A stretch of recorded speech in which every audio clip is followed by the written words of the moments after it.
You're one of the most decorated snipers of the world. 139 encounters, 200 snipers जो world के, उनमें से एक अकेले हिंदुस्तानी में आपका नाम आता है। एक जेल में नहीं, 11 जेलों का आपका सफ़र था। कोई जेलर आपको रखने को तैयार नहीं था। क्या पता ये हो सकता है कि मैम जेल के अंदर जाना भी एक प्लान था। इतने टाइम तक 11 जेलें ट्रांसफ़र हुई हैं, क्या भी वो प्लानिंग थी? लोगों को पता है भाई ट्रेनिंग होती है, सबको पता है कि यार RNW हो चाहे MI हो, कहीं ना कहीं तो ट्रेनिंग करता होगा ना कोई तो एजेंट होगा, कहीं ना कहीं दुनिया के किसी कोने में ट्रेनिंग करता है। मैंने बोला भाई मैं वहाँ ट्रेनिंग करके आया। नरेंद्र मोदी जी जो उस समय चीफ मिनिस्टर थे, उनके साथ आप पर्सनल सिक्योरिटी। हाँ मैम, मैं नरेंद्र मोदी सर के साथ भी रहा, बहुत सारे, मतलब आप राजनाथ सर के साथ कई नामचीन नेता थे, जो चंद्रबाबू नायडू थे। किसी के बेटे को गाड़ी से उतार देते हैं तो किसी की वाइफ की चप्पल तोड़ देते हैं। पंजाब के CM थे, उनके बेटे डिप्टी CM थे, मैंने तो गाड़ी में नहीं बैठने दिया। अगर मेरा बस चले तो मैं ऐसे इंसान को हर रोज मारूं और ईश्वर से बोलूं दोबारा से जीवित कर। 1955 में लोगों को यही नहीं पता होगा कि हमने एशिया का सबसे बड़े टेररिज्म अटैक को पूरी दुनिया के सामने खोल कर दिखाया, जहां पूरा वर्ल्ड एक तरफ था, पूरी दुनिया ने ये बोला कि यार हिंदुस्तान को एक टेररिज्म देश घोषित करो, इंडिया टेररिज्म फैलाता है। CIA का काम करने का तरीका क्या होता है, MI6 का काम करने का तरीका क्या है, मोसाद का तरीका क्या है, ठीक है, FSB का तरीका क्या है। भाई मेरे ऊपर तो 4 साल तक तो फांसी का फंदा ही लटका रहा है यार, मुझे तो यही नहीं पता किस दिन लटकाएंगे। Agent Lima, Lakshman Bisht, lucky Bisht, मैं आपको किस किस नाम से पुकारूं?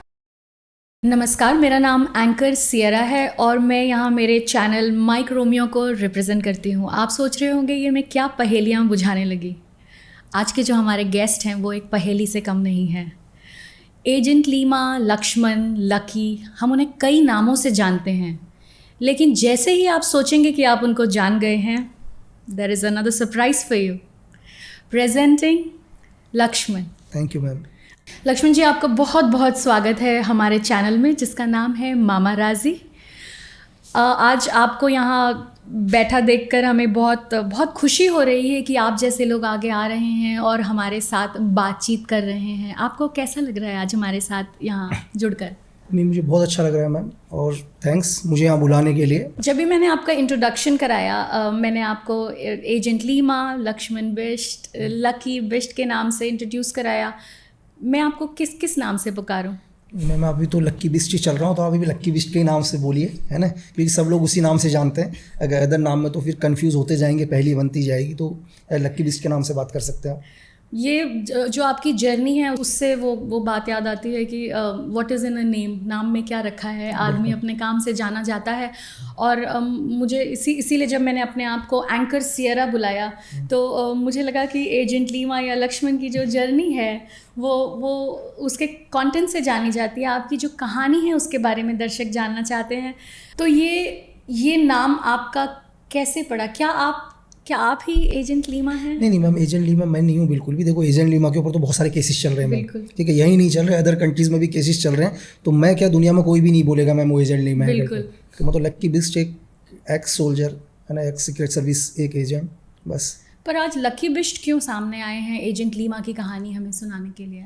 मैम देखिए, मैं आपको क्या बता रहा हूँ कि आज के यूथ को जी, जो भी आज की जनरेशन है, अगर मैं किसी भी इंटरव्यूज़ में आया हूँ, मेरा सिर्फ एक ही मोटो होता है कि मुझे ये फ़र्क नहीं पड़ता मैम कि मेरे इंटरव्यू को 10 लोग देखें, 10 लाख देखें, 10 करोड़ देखें, मतलब जो भी देख रहे हैं वो सिर्फ उनको ये समझ में आया है कि इस देश में फ्लैग से ऊपर कुछ भी नहीं होता, इस झंडे से ऊपर, हमारे देश से ऊपर कुछ भी नहीं है। और डेफिनेटली मैं आपका इंटरव्यू ख़त्म करके भी जाऊँ तो मैं चाहूँगा इस इंटरव्यू को कितने भी देख रहे हों, अगर उनमें से एक भी लड़का सोल्जर बनता है या फोर्स को ज्वाइन करता है, तो मुझे लगेगा यार कि हम बैठे, अपने अपना टाइम दिया, वो बिल्कुल सही दिया। और यहाँ आने का रीज़न है बहुत सारे। देखो आज के टाइम में क्या है, आप कहीं भी चले जाओ, आप मोसाद बोलते हैं हमने दुनिया में ये किया, हमने दुनिया में वो किया, हमने थंडर बोल्ट चलाया, हमने ये ऑपरेशंस किया, हमने 30 साल तक ऑपरेशंस करे, ठीक है। CIA बोलता है हमने तो 59 देशों की गवर्नमेंट गिरा दी। ISI बोलता है भाई हमने ही पूरा का पूरा रशिया USSR का वॉर को कंडक्ट किया। तो दुनिया में हर एजेंसी बोलती है, हमारी एजेंसी कभी कुछ नहीं बोलती। मतलब आज तक लोगों को पता ही नहीं है कि RNW ने क्या किया क्या नहीं किया। तो मैं उनको ये बोलूँ कि हमारी एजेंसी दुनिया में बेस्ट वर्क करती है।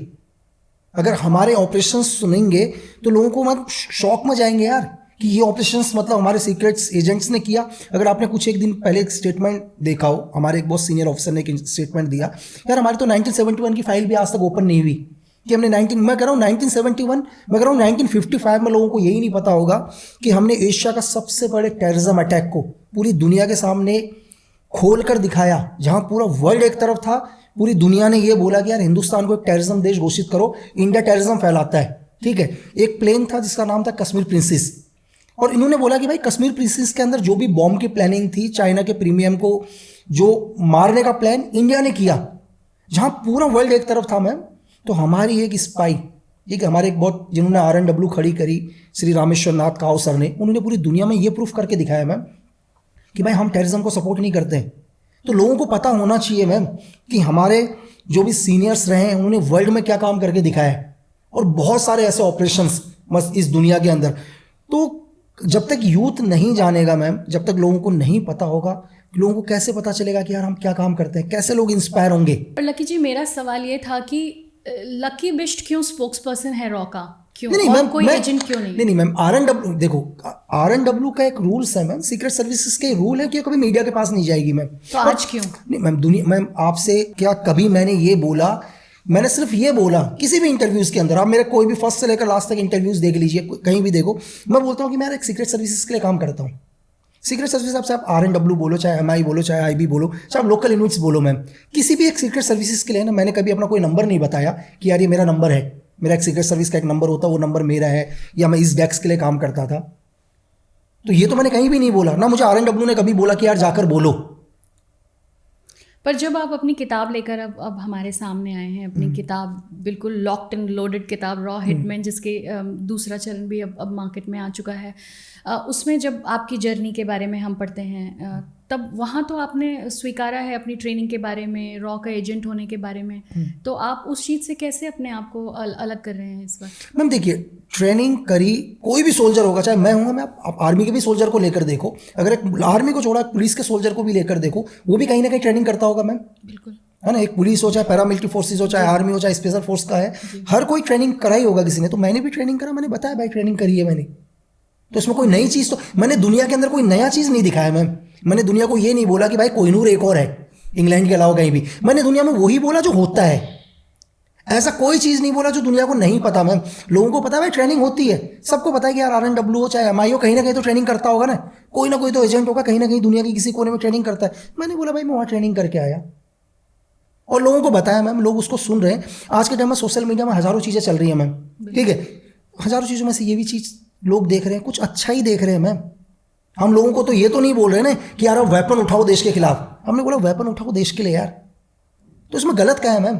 बिल्कुल नहीं, वो तो आपकी बात से मैं बिल्कुल सहमत हूँ कि हमारे यूथ को, हमारे देश की जनता को रियल हीरोज़ की ज़रूरत है इस वक्त। और एक जिस तरह से आप बात करते हैं या लोगों को प्रेरित करते हैं, या आपकी कहानियाँ हैं, चाहे वो तोड़ मरोड़ कर ही कही जाती हैं, लेकिन आपको ऐसे नहीं लगता कि आपकी कहानी जो आप बता सकते थे, जैदी साहब ने बहुत अच्छे तरीके से बताया, लेकिन कहीं ना कहीं उन्होंने लास्ट में ये कह दिया है कि ये तथ्य सब सही नहीं भी हो सकते हैं। बिल्कुल मैम आप एक चीज़ बताइए ना, क्या कोई आदमी इस बुक को लेकर ये चाहेगा कोर्ट में जाए और ये सारी हत्याएं मेरे ऊपर लगाए मैम? पर फिर तो वो आपको कॉन्ट्रडिक्ट कर रहे हैं। नहीं ये नहीं मैम, एक चीज़ मुझे ये बताओ कि आज बहुत सारे लोग बोलते हैं, नेपाल के अंदर बोलते हैं, बांग्लादेश के अंदर बोलते हैं, अलग अलग जगह बोलते हैं कि भाई किलिंग्स करिए।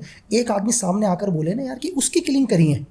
चलो दुनिया में जो भी मरे होंगे कहीं ना कहीं इलीगल्स तो होंगे मैम, एंटी एलिमेंट्स होंगे ना, कोई टेरर्स को सपोर्ट करता है, कोई ड्रग को सपोर्ट करता है, कहीं वही लोगों की तो किलिंग हुई है। लेकिन सामने आके कोई आदमी क्यों नहीं बोलता इसकी किलिंग करिए, और एक अच्छा इंसान था वो आया ना सामने आकर कि बोले यार चलो बांग्लादेश के अंदर या पाकिस्तान के अंदर XYZ कहीं भी बलोच के अंदर ये किलिंग करिए एजेंट लीमा ने, किसी ने भी, और वो अच्छा आदमी था, ये आकर बोले तो सही।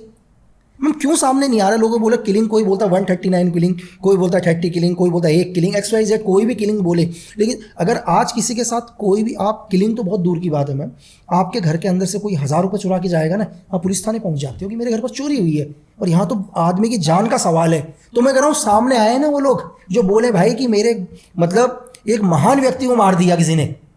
पर जब रॉबिनहुड लोगों से पैसे चुरा के गरीबों में बांटता था और वो गरीबों के लिए हीरो बन जाता था, आज एजेंट लीमा ने 2 कुख्यात अपराधियों को मारा, तो लोगों के लिए ये कहना आसान है कि उसने समाज की गंदगी साफ करी, लेकिन है तो वो हत्या ही ना। नहीं मैम, हत्या तो है ही, देखो हत्या तो हत्या। अब मैं आपको ये बताता हूँ मैम, ये तो सब छोड़ दिए मैम। आप हिस्ट्री पर बिलीव करते होंगी, माइथों को मानते हैं ना मैम। आप ईश्वर पर बिलीव करते हैं? स्वयं भगवान धरती पर आकर, मतलब धरती पर आके वो भी किसी की हत्या कहते हैं, आप उसको हत्या कहोगे या क्या कहोगे मैम? अब फिर भी आप उस ईश्वर को पूछते हैं मैम। आप क्यों नहीं बोलते गलत किया करके? आप बस आप जाओ ना समाज में बोलो और बोलो यार भगवान कृष्ण ने कंस का वध करके बहुत गलत किया, या आप बोलो कि राम ने रावण का वध करके बहुत गलत किया, या आप बोलो कि भाई पांडवों ने कौरवों का वध करके गलत किया। क्या आप ये कहना चाह रहे हैं कि एजेंट लीमा और राम का कंपैरिजन कर रहे नहीं हैं? मैम, मैम देखिए मैं आपको क्या बोलूँ कि जो देश का सोल्जर है ना मैम, जो अपने देश को सेव कर रहा है, आप उसको आप किसी के साथ भी जोड़ो मैम। मैम वो अपने अच्छा मैं आपसे एक पूछता हूँ कि एक सोल्जर बॉर्डर के ऊपर जाता है, वो वहाँ फाइट करता है, लड़ाई लड़ता है, लड़ते लड़ते मैम वीरगति को प्राप्त हो जाता है। मैं आपसे ये पूछ रहा हूँ क्या उसकी कोई व्यक्तिगत लड़ाई है मैम? मतलब वो जिनसे लड़ने जा रहा है अपने परिवार को छोड़कर, क्या किसी ने उसकी ज़मीन को कब्जा किया हुआ है, या घर को कब्जा किया है, या किसी ने उसका उधारी देना है? नहीं देना ना। वो सब आप और हम जैसे लोगों को सेफ रखने के लिए वहाँ गया है मैम। आप उसको क्या बोलोगे बताओ? निस्वार्थ गया है ना। बिल्कुल। आप मैम लोग तो निस्वार्थ, अगर किसी भिखारी को भी अगर पैसे देते हैं तो वो भी कहते हैं हे ईश्वर मैंने महान काम कर दिया कि मैंने निस्वार्थ दे दिए 100 रुपये। एक इंसान अपना पूरा जीवन देने चला गया, आप उसको किसके साथ कंपेरिजन करेंगे मैम? आपके लिए वो क्या है? बिल्कुल सही कहा आपने, मेरे लिए तो रोल मॉडल ही हुए वो। तो आप उसको किसी के साथ भी जोड़ लो मैम, निस्वार्थ कर रहा है ना वो, उसका कोई स्वार्थ नहीं है। ये कहना बहुत आसान है आम लोगों को, जिन लोगों ने भी, अगर किसी ने मौत को बहुत करीब से देख लिया ना मैम, तब उसको ज़िंदगी की वैल्यू पता चलती है। अभी मुझे नहीं लगता कि लाइफ के अंदर इंसान को अपनी ज़िंदगी की वैल्यू पता चली होगी, क्योंकि उसने मौत को कभी देखा ही नहीं है नज़दीक से। जिस दिन उसको साक्षात मौत नज़र आ जाएगी ना, उसको पता चल जाएगा मेरी ज़िंदगी कितनी कीमती है। लकी विश जी, आपकी जो जर्नी के बारे में मैं जब पढ़ रही थी तो you are one of the most decorated snipers of the world. 139 encounters आपके नाम के आगे लिखे जाते हैं। 200 स्नाइपर्स जो वर्ल्ड के, उनमें से एक अकेले हिंदुस्तानी में आपका नाम आता है। उसके बाद भी जब मैं आपके सामने बैठकर आपसे बात करती हूँ तो मुझे लगता है कि बहुत एक विनम्र आदमी है, और बिल्कुल शायद मेरे पड़ोस पे रहता हो। तो कैसे ये विनम्रता ला पाते हैं आप इतने डेकोरेटेड ऑफिसर होने के बाद? नहीं मैम, डिपेंड करता है सामने वाला मुझे कैसे जो सामने वाला व्यक्ति है मुझसे कैसे मिल रहा है मैम। अच्छा। मतलब आज मेरे गांव के बच्चे, अगर आप मेरे गांव चले जाओ तो मेरे गांव के जो छोटे छोटे बच्चे हैं मैम, मुझे 1 किलोमीटर दूर लेने आ जाते हैं, है ना, कि यार लक्की भाई आ रहा है, तो उसको रिसीव करने के लिए पहुंच जाते हैं चढ़कर। मैम उससे प्यार करते हैं, अब मैं उनसे वैसे ही प्रेजेंट करूंगा मैम। अब यही बात आप किसी ISI एजेंट से, या आप मेरी मेल खोल कर देखिए, या बांग्लादेश वालों के कमेंट्स पढ़िए, नेपाल वालों के कमेंट्स पढ़िए, पाकिस्तान के कमेंट्स, शायद दुनिया में मुझसे तो नफरत किससे करते ही नहीं होंगे मैम। तो डिपेंड करता है कि सामने वाला व्यक्ति कैसा है, वो मुझे कितनी रिस्पेक्ट दे रहा है मैम। वो मुझे जितनी रिस्पेक्ट देगा मैं भी उसको उतनी ही रिस्पेक्ट दूंगा। मैं बोलता हूँ कि वो मुझे 1% दोस्ती का हाथ बढ़ाए, हम मरने तक उसके साथ जाएंगे मैम। ठीक है, अगर उसने हमारे को छेड़ने की कोशिश करी तो हम उसको कब्र तक पहुंचाएंगे मैम। अब डिपेंड करता है कि सामने वाला कैसे मिलता है। चूँकि अब आपका मुंबई में आना हुआ, और आपने एक मुंबई में बहुत फेमस टर्म सुना होगा, नेपोटिज्म। तो जब हम अब उत्तराखंड के बारे में बात करते हैं तो जैसे डॉक्टर का बेटा डॉक्टर बनता है और किसान का बेटा किसान बनता है, तो ये क्या सारे सैनिकों के बच्चे सेना में जाते हैं, ये सेना का नेपोटिज्म है? मैम आपसे मैं कह रहा हूँ कि नेपोटिज्म मैम, सेना में जाने के लिए ऐसा नहीं है कि सेना में चले गए मैम। उस लड़के को मैम सुबह 4 बजे उठता हो, जो लड़का सेना में जाना चाहता है ना मैम, वो 4 बजे उठकर मेहनत करता है। और ये बॉम्बे जैसी मेहनत नहीं कर रहा हो कि उठ के आया और जिम के अंदर गया, जिम में AC चला हुआ है ना, जिम में AC चलने के बाद बिल्कुल 2 घंटे जिम किया, बाहर उसका मतलब एक ये बॉम्बे वाली मेहनत नहीं है मैम। एक लड़का है जो 16 साल का बच्चा है, वो सुबह अपने घर पर उठता है और 3-4 लड़के इकट्ठे होकर रनिंग करने जाते हैं मैम, वो और हाथ में पत्थर पकड़ के रखते हैं। पता है क्यों? क्योंकि उनको पता है कि जंगलों में शेर चीते भी दौड़ रहे हैं मैम। अगर किसी को यहाँ बॉम्बे के किसी आदमी को ये बोल दो कि भाई वो रोड के ऊपर जा रहा होगा और हल्का सा आप उसको बोल देना आगे मत जाना, शेर और चीता होगा मैम, वो बाहर नहीं निकलेगा अपने रिजॉर्ट से। आप इसको क्या नेपोटिज्म बोलेंगे मैम? आप बताओ ना कि कौन सा नेपोटिज्म है जो गोली खाने के लिए जाएगा मैम? पर हम चाह रहे हैं, क्योंकि वो हमेशा से हमने सुना है कि इसके खून में ही वो जज्बा है देश प्रेम का, अपने देश से प्यार मैम। मैं आपको ये बताऊं मैम कि आज मैं आपको ये बताता हूं कि जो भी ये सुन रहे होंगे भाई, दुनिया के अंदर इस वर्ल्ड में सिर्फ एक फोर्स ही ऐसी नौकरी है भाई जहां पर दोनों साइड जीत है, हार कहीं भी नहीं है। मैं समझाने की कोशिश करता हूं। अगर कल आप फोर्स ज्वाइन करते हैं, army, air force, navy, paramilitary forces, XYZ कोई भी भाई, उसमें आपकी हार कहीं भी नहीं होगी। जीवन में आपकी दोनों साइड जीत है। कैसे, जब आप फोर्स में जाओगे और फोर्स में जाने के बाद आप कभी किसी ऑपरेशन में जाते हो, अगर आप उस ऑपरेशन में जाने के बाद एक ऑपरेशन करते हो, उस ऑपरेशन में आप शहीद हो जाते हो ना भाई, तो आपको ये देश हीरो की तरह पूछेगा अनंत काल तक, हमेशा आपको याद किया जाएगा। अगर आप इस ऑपरेशन में एनिमी को मार के वापस आते हो ना मैम, तो भी आपको ये देश हीरो की तरह पूछेगा मैम। आपको कहीं पर हार दिखी मैम? दोनों साइड की जीत है ना मैम। आप वापस नहीं आते हो तो भी आप इस देश के हीरो हो, वापस आए तो भी हीरो हो। मुझे दुनिया में दूसरी जगह बता दो मैम जहां दोनों साइड में जीत हो। कोई भी हिंदुस्तान की कोई भी नौकरी, कोई भी बिजनेस, मुझे ये बता दो कि यार वहां दोनों साइड जीत है। या तो लोग सुसाइड कर देते हैं मैम, या बिजनेस खत्म हो गया सुसाइड कर देगा आदमी। लकी जी, आपको क्यों लगता है कि आजकल के जब हम स्कूल में या हमारे बच्चे भी जब से हम जब पूछते हैं कि आगे क्या बनना चाहते हो, क्यों हमें ये सुनने नहीं मिलता कि मैं बड़ा होकर सेना में जाना चाहता हूँ? क्या कमी रह गई? नहीं मैम, कमी देखो, कमी क्या है? कमी है आपका बैकग्राउंड, आपके पीछे। मैम जो आपको मिला होगा ना विरासत में, आप वही दोगे। मतलब आज जैसे आपने उत्तराखंड की बात करी, आज आप हरियाणा में भी चले जाओ, अहिर साइड में एक पूरी की पूरी बटालियन है मैम उनकी। आप राजस्थान के अंदर चले जाओ, राजपूताना राइफल वगैरह। आप अगर हिमाचल चले जाओ, डोगरा रेजिमेंट मैम, ठीक है। तो ऐसा नहीं है, नहीं है, डिपेंड करता है कि आपके जो भी पीछे के बैकग्राउंड थे, वो आपका बैकग्राउंड कैसा रहा मैम। अगर आपके पूर्वजों ने इस देश को सर्व किया होगा तो आप भी करोगे मैम। तो ये तो नेपोटिज्म ही हुई ना, कि मेरे पूर्वज सेना में थे इसीलिए मैं सेना में जा रही हूँ, लेकिन मेरे माँ बाप डॉक्टर थे तो मैं क्यों सेना में जाऊँ, क्योंकि पैसा तो डॉक्टर बनने में ही है। नहीं मैम देखो, आप पैसा कितना भी कमा लो, कितना भी पैसा कमा लो मैम, आप खाना तो आपने रोटी है ना। अभी कुछ दिन पहले क्या हुआ मैम, शायद जब कोरोना लगा था पूरी दुनिया में, तो किसी ने पूछ दिया किसी डॉक्टर से कि यार कब तक आ जाएगी कोरोना की वैक्सीन। तो डॉक्टर ने बहुत अच्छा स्टेटमेंट दिया भाई। यार बोला हमसे क्यों मांग रहे हो यार, बोला आप जिनका करोड़ों का जिनको फंड देते हो ना, आप दुनिया के बड़े बड़े सेलिब्रिटी को, उनसे पूछो ना। बोला जिन्हें जिंदगी भर आप पूछते आए हो, जिनको आपने करोड़ों पैसे दिए, एक एक छोटे से ऐड के आपने करोड़ों, 100 करोड़ 200 करोड़ रुपीस दिए, उनसे क्यों नहीं पूछ रहे? बोला तो डिपेंड करता है मैम। देखो आज भी आप उठाकर देखो मैम कि इस देश की लोगों को या दुनिया में कहीं भी 26 जनवरी को सबको नजर आ जाएगा देश, 15 अगस्त को नजर आ जाएगा मैम। उसके बाद फिर वही चीज है, मतलब 2 दिन तो सबको देशभक्ति नजर आ रही है। कहां पर? सिर्फ रील्स पर, इंस्टाग्राम की स्टोरी पे झंडे के साथ तस्वीर लगानी होती है। तो उनसे बोलो ना मैम कि करके दिखाएं, ग्राउंड में तो जाकर दिखाएं। 50 डिग्री टेम्परेचर पर खड़े होकर दिखा दो ना एक बार यार। तभी तो मेरे साथ आज आप बैठे हैं, क्योंकि मैं चाहती हूँ कि मेरे दर्शक, मेरी ऑडियंस आपसे ये सुने कि वो जो हाई है, वो हाई इन झंडा लगा के खड़े रहने में नहीं है। देखो मैम, मैं इतना कहूँगा कि जो भी लोग हैं दुनिया में, जो भी काम कर रहे हैं, चाहे वो डॉक्टर हो, इंजीनियर हो, पुलिस में हो, XYZ किसी भी जॉब में हो, उसको हीरो बनने की ज़रूरत ही नहीं है मैम। वो अपना काम ईमानदारी से कर ले, वो इस देश का हीरो है मैम। बस जो उसको काम दिया है ना इस देश ने, कुछ भी काम, वो अपने काम को पूरी ईमानदारी से करे, मैं मानता हूँ मैम, उससे बड़ा कोई हीरो ही नहीं होगा। मैं करके देखो ईमानदारी से अपना काम, सुकून मिलेगा बहुत मैम। तो आप ये कहना चाहते हैं कि चाहे आप कोई भी प्रोफेशन में रहें, लेकिन अगर आप ईमानदारी से काम करते हैं तो आप किसी हीरो से कम नहीं। मैम हीरो ही है ना। आप आज मैम आप किसको टीवी में देखते हैं जी कि यार इस आदमी ने क्रिमिनल्स को पकड़ा, एनकाउंटर किया, इस डॉक्टर ने मतलब बेस्ट काम किया। मैम उन्होंने अपनी ड्यूटी करी है मैम। एक डॉक्टर ने एक मिसाइल तो नहीं बनाई ना, क्यों? या एक पुलिस ऑफिसर ने अगर 2 एनकाउंटर करें, ऐसा तो नहीं है कि उन्होंने कोई बिल्डिंग खड़ी करी। उन्होंने वो करा जो उनको जो सरकार ने चुना है, लेकिन आपने उनको हीरो माना है ना मैम। क्योंकि उन्होंने सिर्फ अपना काम किया, ईमानदारी से अपना काम किया, तो इस देश की जनता ने उनको हीरो बना दिया मैम।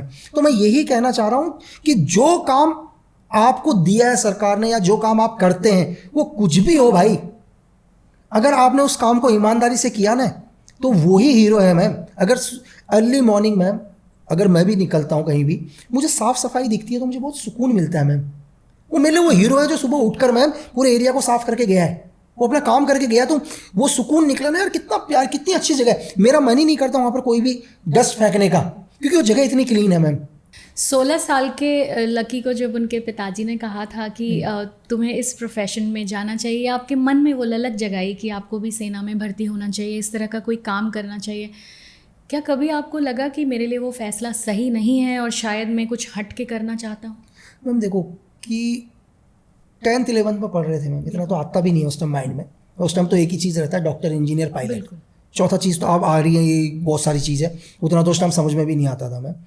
तो ऐसा नहीं है कि बहुत बड़े ड्रीम देख लिए, ऐसा कुछ भी नहीं, इतना टाइम ही नहीं मिला मैम। कि आप अभी, आपका तो पहले था कि 9th तक यार कैसे बोर्ड का एग्जाम पास कर लूँ, बोर्ड का एग्जाम पास कर लूँ, इतना प्रेशर। आज का जैसा नहीं था मैम कि अगर बच्चे को कोई टीचर अगर थोड़ा सा भी डांटे तो घर वाले वहाँ पहुँच जाएं।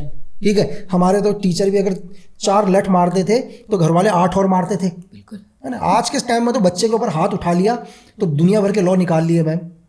तो उस टाइम तो दिमाग में एक ही चीज़ था यार, कैसे भी करके 10th निकाल लो भाई, कहीं फेल हो गए तो घर से तो निकले जाएंगे। तो इतना सोचने का ही वक्त नहीं था मैम। एक छोटे से गांव का लड़का जो 16, जैसे आपने कहा 10th में था, मेरे पास सोचने समझने का टाइम नहीं था। सपने देखे होंगे कि मैं यहाँ ट्रैवल करूँगा, मैं दूसरे देश देखूँगा, मैं इधर उधर जाऊँगा। जिसके पास पासपोर्ट तक नहीं है वो एक एग्ज़ाम पास करता है और उसको सीधा इज़राइल तेल अवीव के जहाज़ में बिठा दिया जाता है। तो मैं आपसे एज एन एजेंट ये सवाल नहीं पूछ रही हूँ, मैं वो 16 साल के लक्ष्मण से ये सवाल पूछ रही हूँ कि आपके दिल में कैसा महसूस हो रहा था उस वक्त? मैम देखो, एक्चुअली क्या होता है कि जितनी खुशी है उतना ही दुख भी है मैम उस टाइम। दुख या डर? नहीं, दुख थोड़ा सा, डर नहीं मैम। डर तो पता ही नहीं है ना मैम, हमें तो पता ही नहीं होना क्या है। देखो डर आपको क्या होगा मैम कि आपने लाइफ में कभी स्नेक नहीं देखा, एग्जाम्पल के लिए आप स्नेक से कभी डरोगे? देखा ही नहीं है ना मैम, मुझे पता ही नहीं है डर होता क्या है। डर तो तब पता चलेगा जब मैं देखूंगा उस चीज़ को। तो दुख इस चीज़ का कि इस चीज़ का नहीं, इस चीज़ का कि खुशी इस चीज़ की कि भाई मेरे को जॉब लग गई। लेकिन थोड़ा सा दुख इस चीज़ का कि यार मैं अपने दोस्तों को अब दोबारा देख नहीं पाऊंगा, क्योंकि बहुत सारी प्लानिंग करी है कि 10th में तो बहुत मेहनत करी यार भाई, 10th में तो बहुत पढ़ाई करी, अब 11th में रिलैक्स करेंगे, दबा के गेम खेलेंगे, क्रिकेट खेलेंगे, दूसरी जगह जाएंगे। और एकदम से सडनली आप स्कूल अभी गए हो, 2-3 महीने हुए और एकदम से आपका कॉलिंग लेटर आता है, आपको जाना है। आपके सारे सपने ही टूट गए, क्योंकि आपने सारे सपने टूट गए यार कि भाई मुझे क्रिकेट भी खेलना था, हम अभी अगले महीने वहाँ हमने जाना था। तो आपने बहुत सारे सपने अपने दोस्तों के साथ किए हैं और आप देख रहे हो कि 26 हफ्ते के लिए तो आप आओगे ही नहीं, 26 वीक के लिए नॉर्मली। तो आपसे वो सब चीज़ छूट भी गया मैम, क्योंकि आप सोचो कि आप लगभग 5th क्लास से किसी के साथ पढ़ रहे हो मैम, एकदम से आपको एक ही दिन आके पता चलता है कि आपको एकदम से जाना है, तो आपको थोड़ा सा बुरा लगेगा ही। आप अगर, मैं आपको एक चीज़ बता रहा हूँ, आप अपने घर में एक जानवर पाल लो मैम, आपको 1 महीने में तो उससे भी लगाव हो जाएगा। आप कभी जाते हो तो अपने जानवर को भी 3 बार ही देखते हो। तो जिनके साथ आप 5th क्लास से पढ़े हो हर रोज और सडनली आपको 24 घंटे के अंदर फैसला आता है आपको जाना है, तो मैं बता ही नहीं सकता। जिन्होंने कभी लाइफ में फील किया होगा वो समझ जाएंगे मैम। क्या एजेंट लक्ष्मण अपनी माँ के गले लग के रोया था? मैम देखो क्या होता है कि इसलिए कि लाइफ में देखो कई बार क्या होता है, इंसान को रोना आता है, लेकिन अगर मैं ही टूट जाऊंगा तो वो ज़्यादा टूट जाएंगे मैम। तो उस टाइम क्या होता है, खुद को बहुत मजबूत रखना पड़ता है। पर 16 साल के लक्ष्मण को इतनी समझ थी? नहीं मैम देखो, हम मतलब लाइफ के अंदर क्या है, मेरे घर वाले भी बहुत स्ट्रॉन्ग। मेरे ग्रैंडफादर, मैंने आपको बोला 1971 के हीरो मैम, फादर भी मेरे आर्मी से, तो स्ट्रॉन्ग है मैम, वो नहीं। लेकिन क्या होता है थोड़ा सा कि भाई नहीं यार, मेरे को एक ही चीज़ है मैम लाइफ के अंदर कि मेरे को भाई अपने घर वालों के, अपने मदर के सैड चेहरा नहीं चाहिए भाई। अपन सारी दुनिया से लड़ लेंगे धरती में, है ना, आप मुझे बोलो मैं पूरी दुनिया से लड़ सकता हूँ मैम, लेकिन अपने घर वालों के अगर चेहरा उदास होगा ना तो इंसान टूट जाता है मैम। ऐसे में कैसे आपने अपने आप को समझाया, क्योंकि 2.5 साल का समय बहुत होता है? बिल्कुल।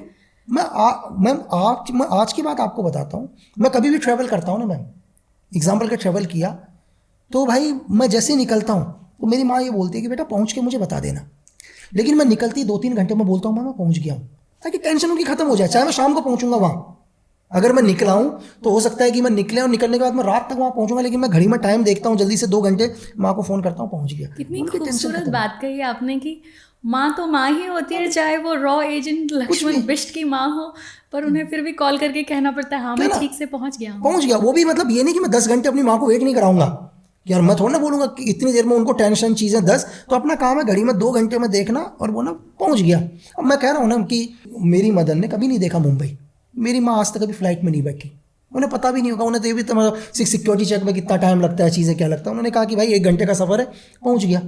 अब आपकी जब ट्रेनिंग की बात ही कर रहे हैं कि आप 2.5 साल के लिए बहुत इज़राइल में थे, टेल अवीव में कमांडो ट्रेनिंग के लिए गए थे, राइट? आप वहाँ पर? हाँ, मैं आप उसको कमांडो भी कह सकते हैं, एजेंट ट्रेनिंग भी बोलते हैं, स्पेशल फोर्स की ट्रेनिंग भी बोल सकते हैं, इज डिफरेंट। पर लकी जी, हमारा इंडिया अब एक बहुत इमर्जिंग सुपर पावर के रूप में आगे आ रहा है और हर तरह से हम कदम से कदम मिलाकर सबसे चल रहे हैं।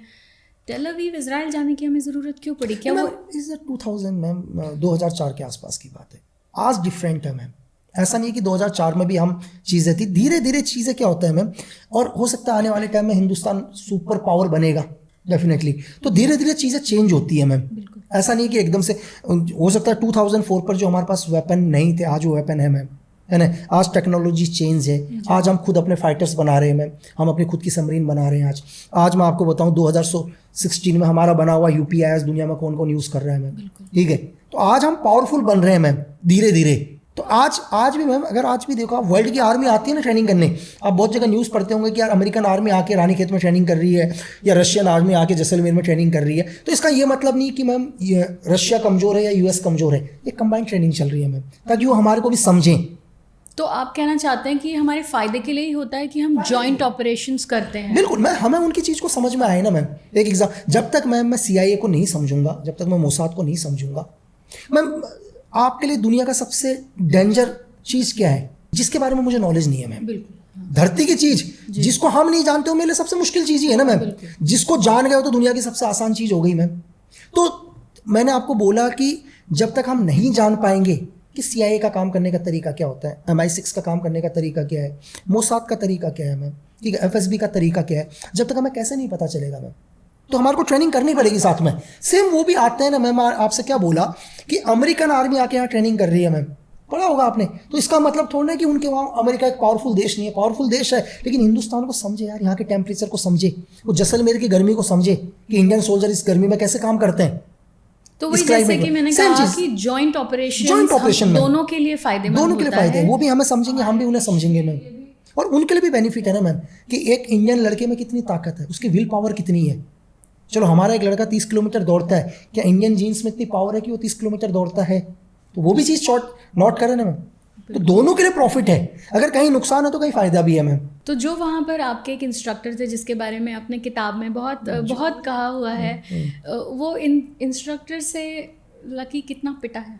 मैं आपको क्या बताऊं कि एक दिन तो ट्रेनिंग चल रही थी और जूते हमारे पास जंगल शूज़ होते हैं, मतलब कपड़े टाइप के होते हैं जंगल शूज़, तो वो भीग गए। जितने भी 3-4 जोड़ी मेरे पास जूते थे वो भी भीग चुके जुराब, क्योंकि बरसात नहीं रुक रही तो ट्रेनिंग नहीं रुकेगी, आपकी ट्रेनिंग कंटिन्यू होगी।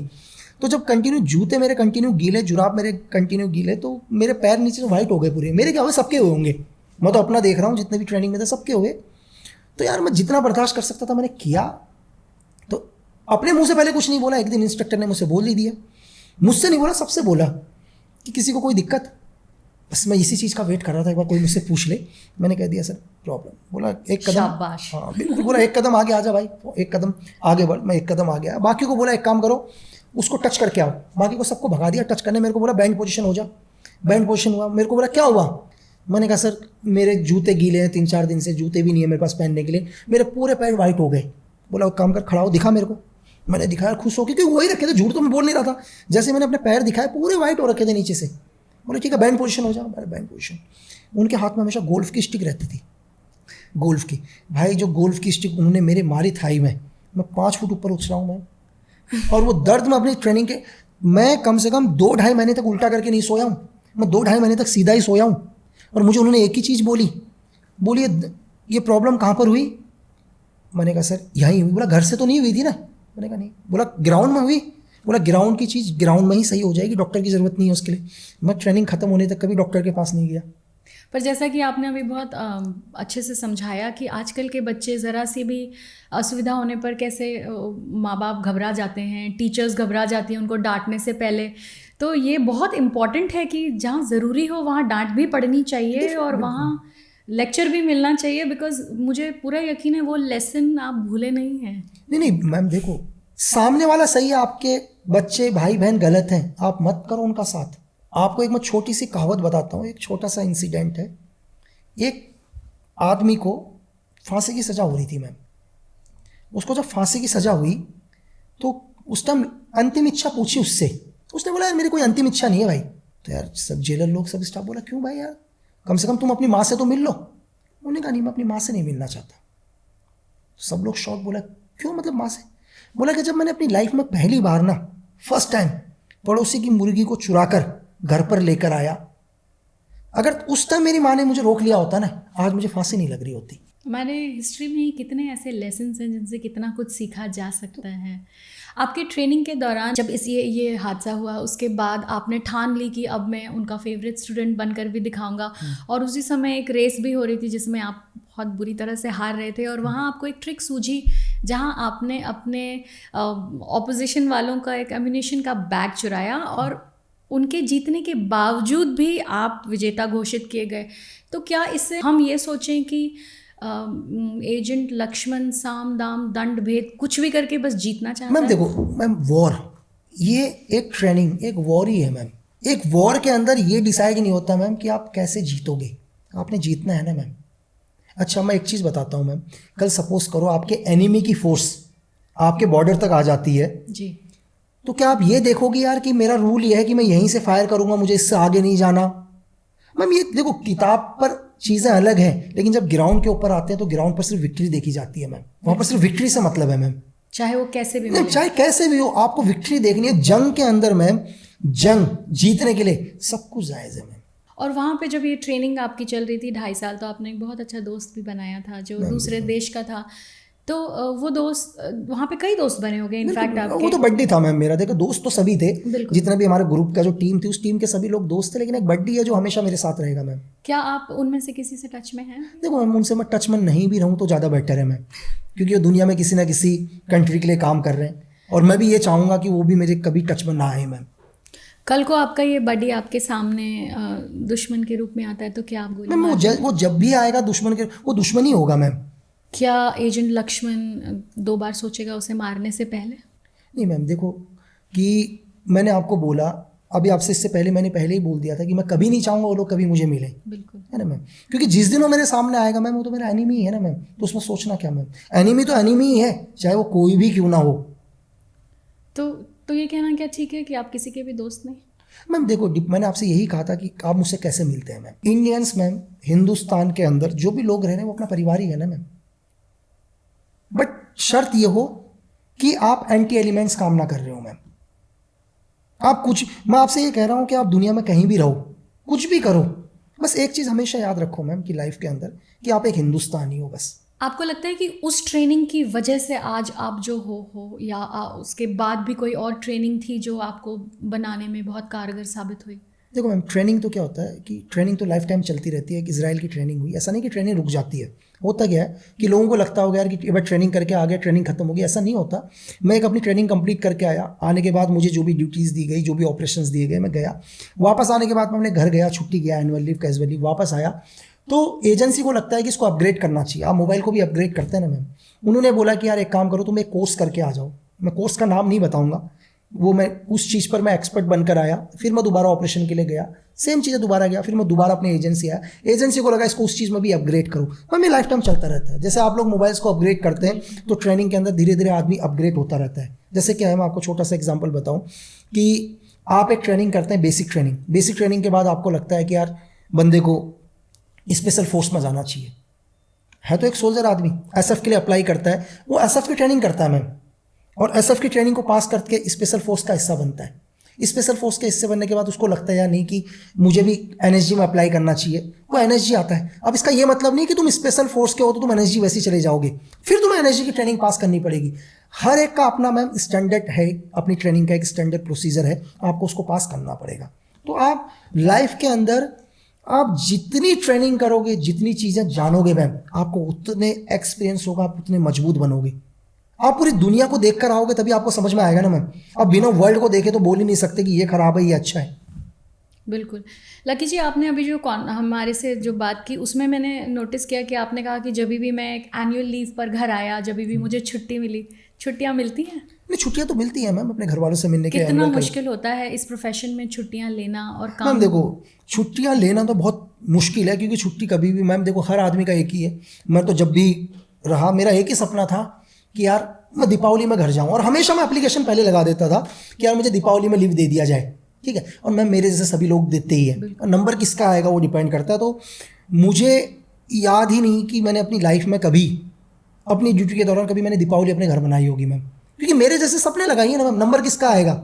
जब आप इतने सुसज्जित ऑफिसर होकर वापस लौटे और उसके बाद आप मतलब बहुत ही जाने गए अपने एनएसजी के लिए, और फिर उसके बाद आपने नरेंद्र मोदी जी जो उस समय चीफ मिनिस्टर थे, उनके साथ आप पर्सनल सिक्योरिटी? हाँ मैम, मैं नरेंद्र मोदी सर के साथ भी रहा, बहुत सारे मतलब आप राजनाथ सर के साथ कई भी रहा। नामचीन नेता थे, जो भी उस time- चंद्रबाबू नायडू थे। बिल्कुल। कैसा रहा आपका एक्सपीरियंस फ्रॉम समबडी प्रोटेक्टिंग, जो देश को की सुरक्षा कर रहा था, अब वो हमारे नेताओं की सुरक्षा कर रहा था? ये जर्नी कैसे मैम थोड़ा सा डिफरेंट रही है ना, क्योंकि मेरे को वो आदत नहीं थी। मेरे को एक ही आदत थी, फ्रीडम की।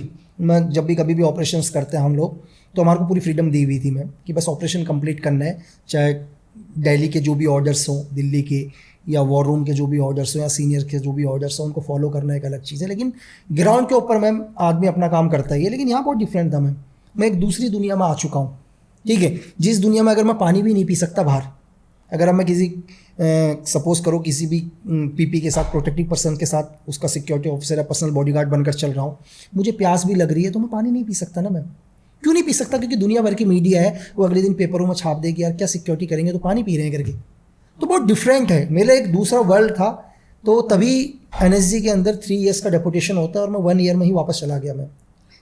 पर आज जितने भी लोग इस प्रोफेशन में हैं, जो पर्सनल सिक्योरिटी में हैं, आप जैसे सुसज्जित डेकोरेटेड ऑफिसर्स, एजेंट, आपको नहीं लगता उनके लिए लाइफ थोड़ी टफ है इस प्रोफेशन में? जैसे कि आपने कहा कि पानी तक पीने के लिए आपको एक बार सोचना पड़ता है। मैम बहुत टफ है, मैं आपको वैसे समझाने की कोशिश करूँ टफ कैसे है।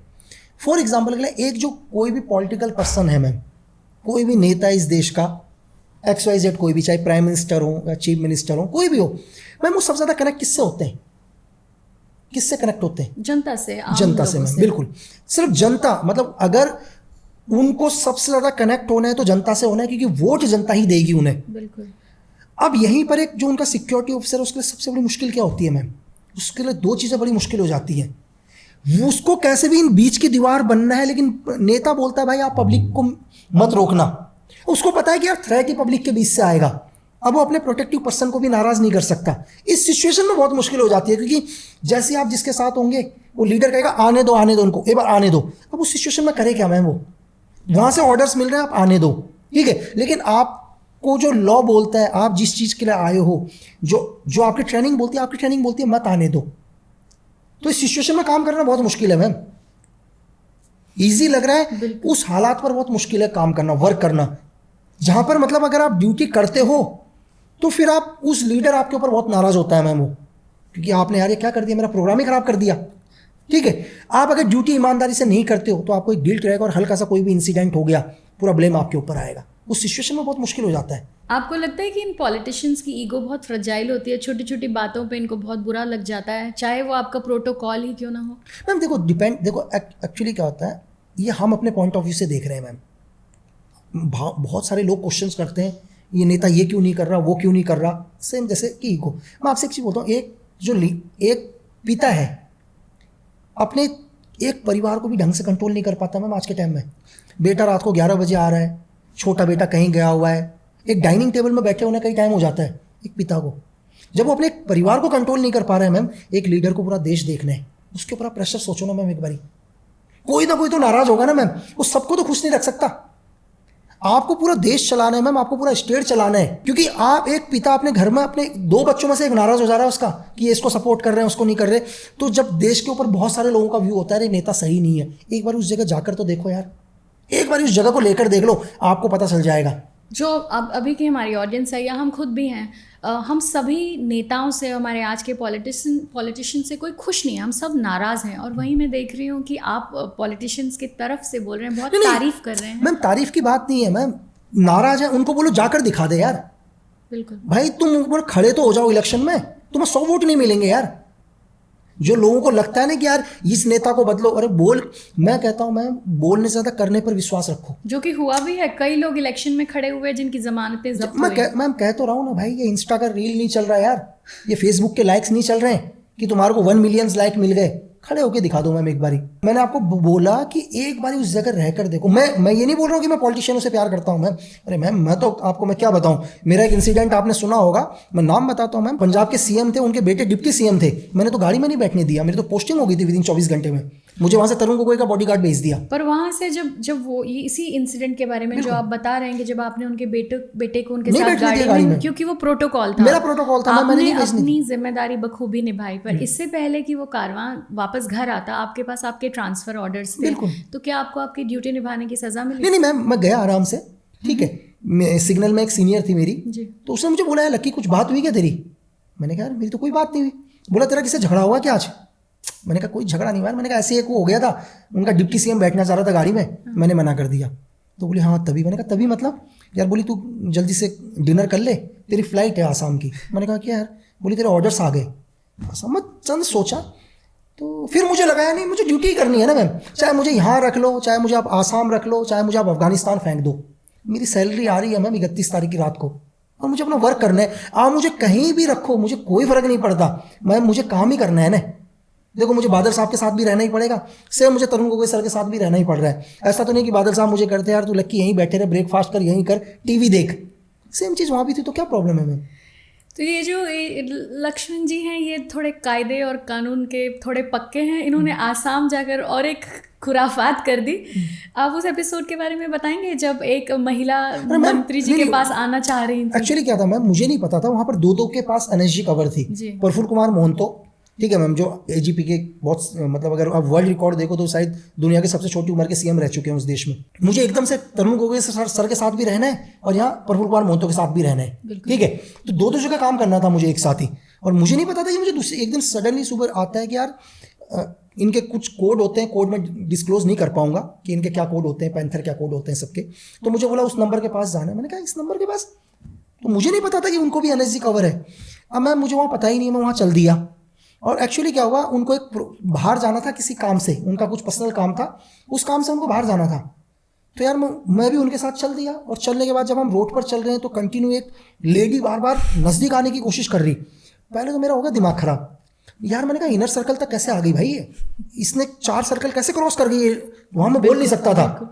तो मैं क्लोज प्रोटेक्शन टीम को देख रहा हूँ, लोकल पुलिस को देख रहा हूँ, प्रफुल्ल कुमार मोहंतो सर के साथ ही था बिल्कुल उनके पास में। अब मैं पूछ नहीं सकता है लेडी कैसे इस इतने रिंग तोड़ के कैसे अंदर आ रही है, बिल्कुल। और वो देखा कंटिन्यू मेरे रिंग के नज़दीक पहुँच गई।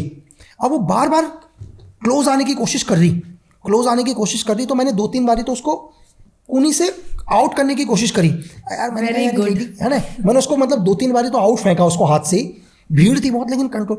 फिर भी वो मैंने कहा ऐसा नहीं मानेगी है, तो मैंने उसके सैंडल देखे, और मुझे पता है कि यार लेडीज नंगे पाँव नहीं चलती है रोड के ऊपर। मैंने उसके सैंडल के ऊपर पैर रखा, हल्का सा पुश किया, उसकी सैंडल टूट गई, ठीक है। तो उसकी सैंडल टूट गई, तो थोड़ी देर के बाद मुझे नज़र नहीं आई, शायद अब वो नंगे पाँव तो क्या चलती, तो मैं नॉर्मल हो गया। जब मैं उनको वापस उनके घर छोड़ा तो उनके जो पीए थे, उनके भी पीए IAS ऑफिसर होते हैं, यार बोले कि बस सर बुला रहे हैं। तो मैंने कहा ठीक है सर। तो मैं अंदर गया तो मैंने कहा हाँ सर। यार बोले कि लक्की, मैंने कहा हाँ सर। बोले यार मुझे मेरी वाइफ से कोई थ्रेट नहीं है। तो मैंने कहा सर समझा नहीं मेरी वाइफ से। जी। तो बोले यार जिनकी आपने सैंडल तोड़ी वो मेरी वाइफ है। तो मैंने कहा सर यार मुझे पता ही नहीं था उनकी वाइफ हूँ। तो वही मैंने कहा ना, खुराफाती एजेंट लक्ष्मण ठहरते नहीं है। किसी के बेटे को गाड़ी से उतार देते हैं तो किसी की वाइफ की चप्पल तोड़ देते हैं, चाहे वो मंत्री के ही ना क्यों ना हो। पर really appreciate the sense of humour मंत्री जी का भी, कि उन्होंने उस बात को दिल से नहीं लगाया। नहीं बिल्कुल मैम, लगा भी देते क्या फ़र्क पड़ता है, एक और पोस्टिंग होती है ना। कहते हैं कि with power comes great responsibility. आपके हाथ में पावर होती है, आपके हाथ में गन होती है, हर वक्त एक लोडेड वेपन होता है। ऐसे समय में आपको गुस्सा कैसे नहीं आता? आप कैसे संयम रखते हैं इन सिचुएशंस में जहां आपको इन छोटी छोटी बातों पर ट्रांसफ़र ऑर्डर्स थमा दिए जाते हैं? आप ये संयम कैसे रखते हैं? मैम देखो, मैं आपको समझाने की कोशिश करता हूँ कि आप 2 एग्जाम्पल लो। आप एक बार क्या करो, गन को कॉक करो, और गन को कॉक करके किसी कॉलेज के स्टूडेंट के सर पर लगाना। वो पता है क्या बोलेगा? मैं मार के तो दिखा। उसका एक ही डायलॉग होगा, गोली क्या रखा, गन क्या तारना, मार के दिखा बोलेगा मुझे। उस लड़के की वर्डिंग होगी मैम, कम से कम 60% लड़के ऐसे होंगे जो कहेंगे तू गन क्या तान रहा, मेरे को मार के दिखा। ये उनकी वर्डिंग निकलेगी। आप इसी सेम गन को किसी टेररिस्ट की ओर तान देना मैम, वो हैंड अप कर देगा मैम, उसके मुंह से आवाज़ नहीं निकलेगी। पता है रीज़न क्यों? उस टेररिस्ट को पता है इस गन की वैल्यू क्या है, इस बुलेट कितनी पावरफुल है। उस लड़के को नहीं पता मैम, उसको नहीं पता कि ये गोली मुझे किस हद तक नुकसान कर सकती है, लेकिन उस आतंकवादी को पता है कि ये गोली मुझे कितना नुकसान करेगी। तो जो भी ऑफिसर या जो भी एजेंट गन को अपने पास रखता है मैम, उसको पता होता है कि इस गन का क्या नुकसान हो सकता है, क्या फ़ायदा हो सकता है। तो डेफिनेटली उसको अपने वेपन्स के बारे में पता होता है मैम कि मुझे क्या कंट्रोल करना है करके। पर गुस्सा तो आता है नहीं, हमारे गुस्सा जैसे आम लोगों को डेफिनेटली आता है। नहीं मैम, गुस्सा आता है, लेकिन मुझे पता है ना कि मैंने गन निकाली तो इसका क्या नुकसान होगा मैम, मुझे उस गन का नुकसान पता है। लक्ष्मण जी, जब हम गन्स की बात करते हैं तो आप जो अपनी किताबों में जिन दोहरा हत्याकांड की बात करते हैं, ऑपरेशन नीमलोच के बारे में, तो वो अपनी किताब में जब आपने बताया है कि ये बहुत ही कुख्यात गैंगस्टर थे, तो क्यों इतना शोर मचा उनकी उनकी मौत पर, उनकी हत्या पर? मैम देखो, कोई ना कोई तो चाहने वाले होंगे उनके, ठीक है। उस टाइम की जो, देखो ये क्वेश्चंस मैं आपको बोल रहा हूँ, जो भी आप ये क्वेश्चन पूछ रहे हैं, अगर उस टाइम की जो भी गवर्नमेंट थी 2011 में, जो भी देश में सरकार रही हो, ये क्वेश्चन का वो ज़्यादा बेटर जवाब देंगे मैम, जो भी लोग धरने में बैठे थे, ठीक है, जबकि उनके ऊपर कई हत्याएं थी, एक्सटॉर्शन, इलीगल तो केसेस, मैम जो भी लोग, गैंगस्टर। जो जिनका उनको सपोर्ट था वही लोग आए मैम, नॉर्मल पब्लिक कुछ नहीं आई। नॉर्मल पब्लिक से पूछो ना मैम आप जाकर। तो आपको लगता है इनको बहुत पॉलिटिकल सपोर्ट था? बिना सपोर्ट पॉलिटिकल था? सपोर्ट के तो मैम कोई आदमी इतनी हत्याओं के बाद भी ओपन घूमेगा मैम। पर एजेंट लीमा इतने बड़े एजेंसी को रिप्रेजेंट करता था, एजेंसी ने क्यों सपोर्ट नहीं किया नहीं एजेंट मैम, लीमा ऐसा को? नहीं है कि कोई ये नहीं कहेगा कि एजेंसी ने सपोर्ट नहीं किया, एजेंसी हमेशा सपोर्ट में रहती है मैम। क्या पता, हो सकता है अगर आपने अगली बुक पढ़ी हो मैम, आप रोहित मैन 2 जाना, तो रोहित मैन 2 में आपको पता चलेगा कि जेल के अंदर से भी कितने केसेस हुए हैं, कितने बड़े ऑपरेशंस करें हैं जेल के अंदर। क्या पता, ये हो सकता है कि मैम जेल के अंदर जाना भी एक प्लान था, इतने टाइम तक 11 जेलें ट्रांसफ़र हुई हैं, क्या भी वो एक प्लानिंग थी? तो क्या आपको लगता है कि इस पूरे जो भी इंसिडेंट हुआ, या जो किताब में हमने कहा, कहानी नहीं कह सकते, ये जो सच में हुआ, ये इसका सूत्रधार एजेंट लीमा था? मैम देखो, ये तो जिन्होंने ऑपरेशंस को प्लान किया ये उनको पता होगा मैम, ठीक है, जिन्होंने पूरा ऑपरेशंस बनाया, जिसने भी उसको लीड किया, तो ये एजेंट लीमा ने इस कार्य को अंजाम दिया। वहाँ पर लक्ष्मण जी के का होल्स्टर और फ़ोन का कवर कैसे मिला? नहीं मैम, हॉलिस्टर मेरा नहीं है, वो तो वहाँ की पुलिस ने बोला है मेरा है। इत्तेफाक से क्या था मैम, मैं भी एक कैजुअल लीव में गया हुआ था, उस टाइम मैं LK Advani circus personal bodyguard हुआ करता, मुझे इमरजेंसी छुट्टी जानी पड़ी मैम 10-15 दिन की, तो कोई इंसिडेंट से मैं भी छुट्टी में ही था मैम, और सेम एक इंसिडेंट भी हो जाता है, और एक हॉलिस्टर वहाँ पर मिलता है मेरे पास भी, जो अपनी पिस्टल, और मेरे पास मेरी पर्सनल राइफल थी, और सेम जो मेरे पास जो पिस्टल थी, सेम पिस्टल वैसा ही जो हॉलिस्टर मेरी पिस्टल में फिट होता है, सेम वैसा एक हॉलिस्टर लगा, तो आपस में उन्होंने किया। एक तो मैं ऑलरेडी लीव में गया हूँ, मैं लीव में जाऊँगा तो स्टेट पुलिस को 100% पेपर जाते हैं मैम कि मैं छुट्टी आया हूँ करके। आप भारत के इकलौते जाने माने स्नाइपर हैं, और जिस तरह से उनकी हत्या हुई थी कि एक गोली से 2 लोगों को पे निशाना साधा गया, आपको नहीं लगता ये बहुत ही मंझे हुए स्नाइपर का काम है? नहीं मैम, डेफिनेटली देखो, जिसने शूट आउट किया है, जिसने उन, सबसे पहले तो मैम जिसने उन दोनों को मारा, उस प्लान से वहाँ लेकर गया, वो एक बहुत ही अलग है मैम। एक आप समझे मैम, मैं आपको एक लाइन बताता हूँ, देखो एक चीज़ लिखा हुआ है इसराइल में, पता है क्या लिखा हुआ है मैम? वहाँ पर ट्रेनिंग सेंटर में एक चीज़ लिखा हुआ है कि दुनिया के अंदर एक बहुत अच्छा स्नैपर बनना बहुत आसान है, और उन्होंने लिखा है कि लेकिन दुनिया में एक अच्छा टारगेट मिलना सबसे मुश्किल है। इसको मैं समझाता हूँ मैम। अगर आप मुझे बोलो कि यार एक अच्छा फायरर बनाना है किसी को भी, आप मुझे दो, मैं बंदे को ट्रेन करूँगा और एक बहुत अच्छा फायरर बना दूंगा उसे, मैं उसे फायरर बना सकता हूँ मैम, लेकिन उसका दुश्मन उसे दुनिया में सामने नहीं ला सकता मैम। मैं इस दुनिया में फायरर बनना आसान होता है, टारगेट सामने आना बहुत मुश्किल होता है मैम।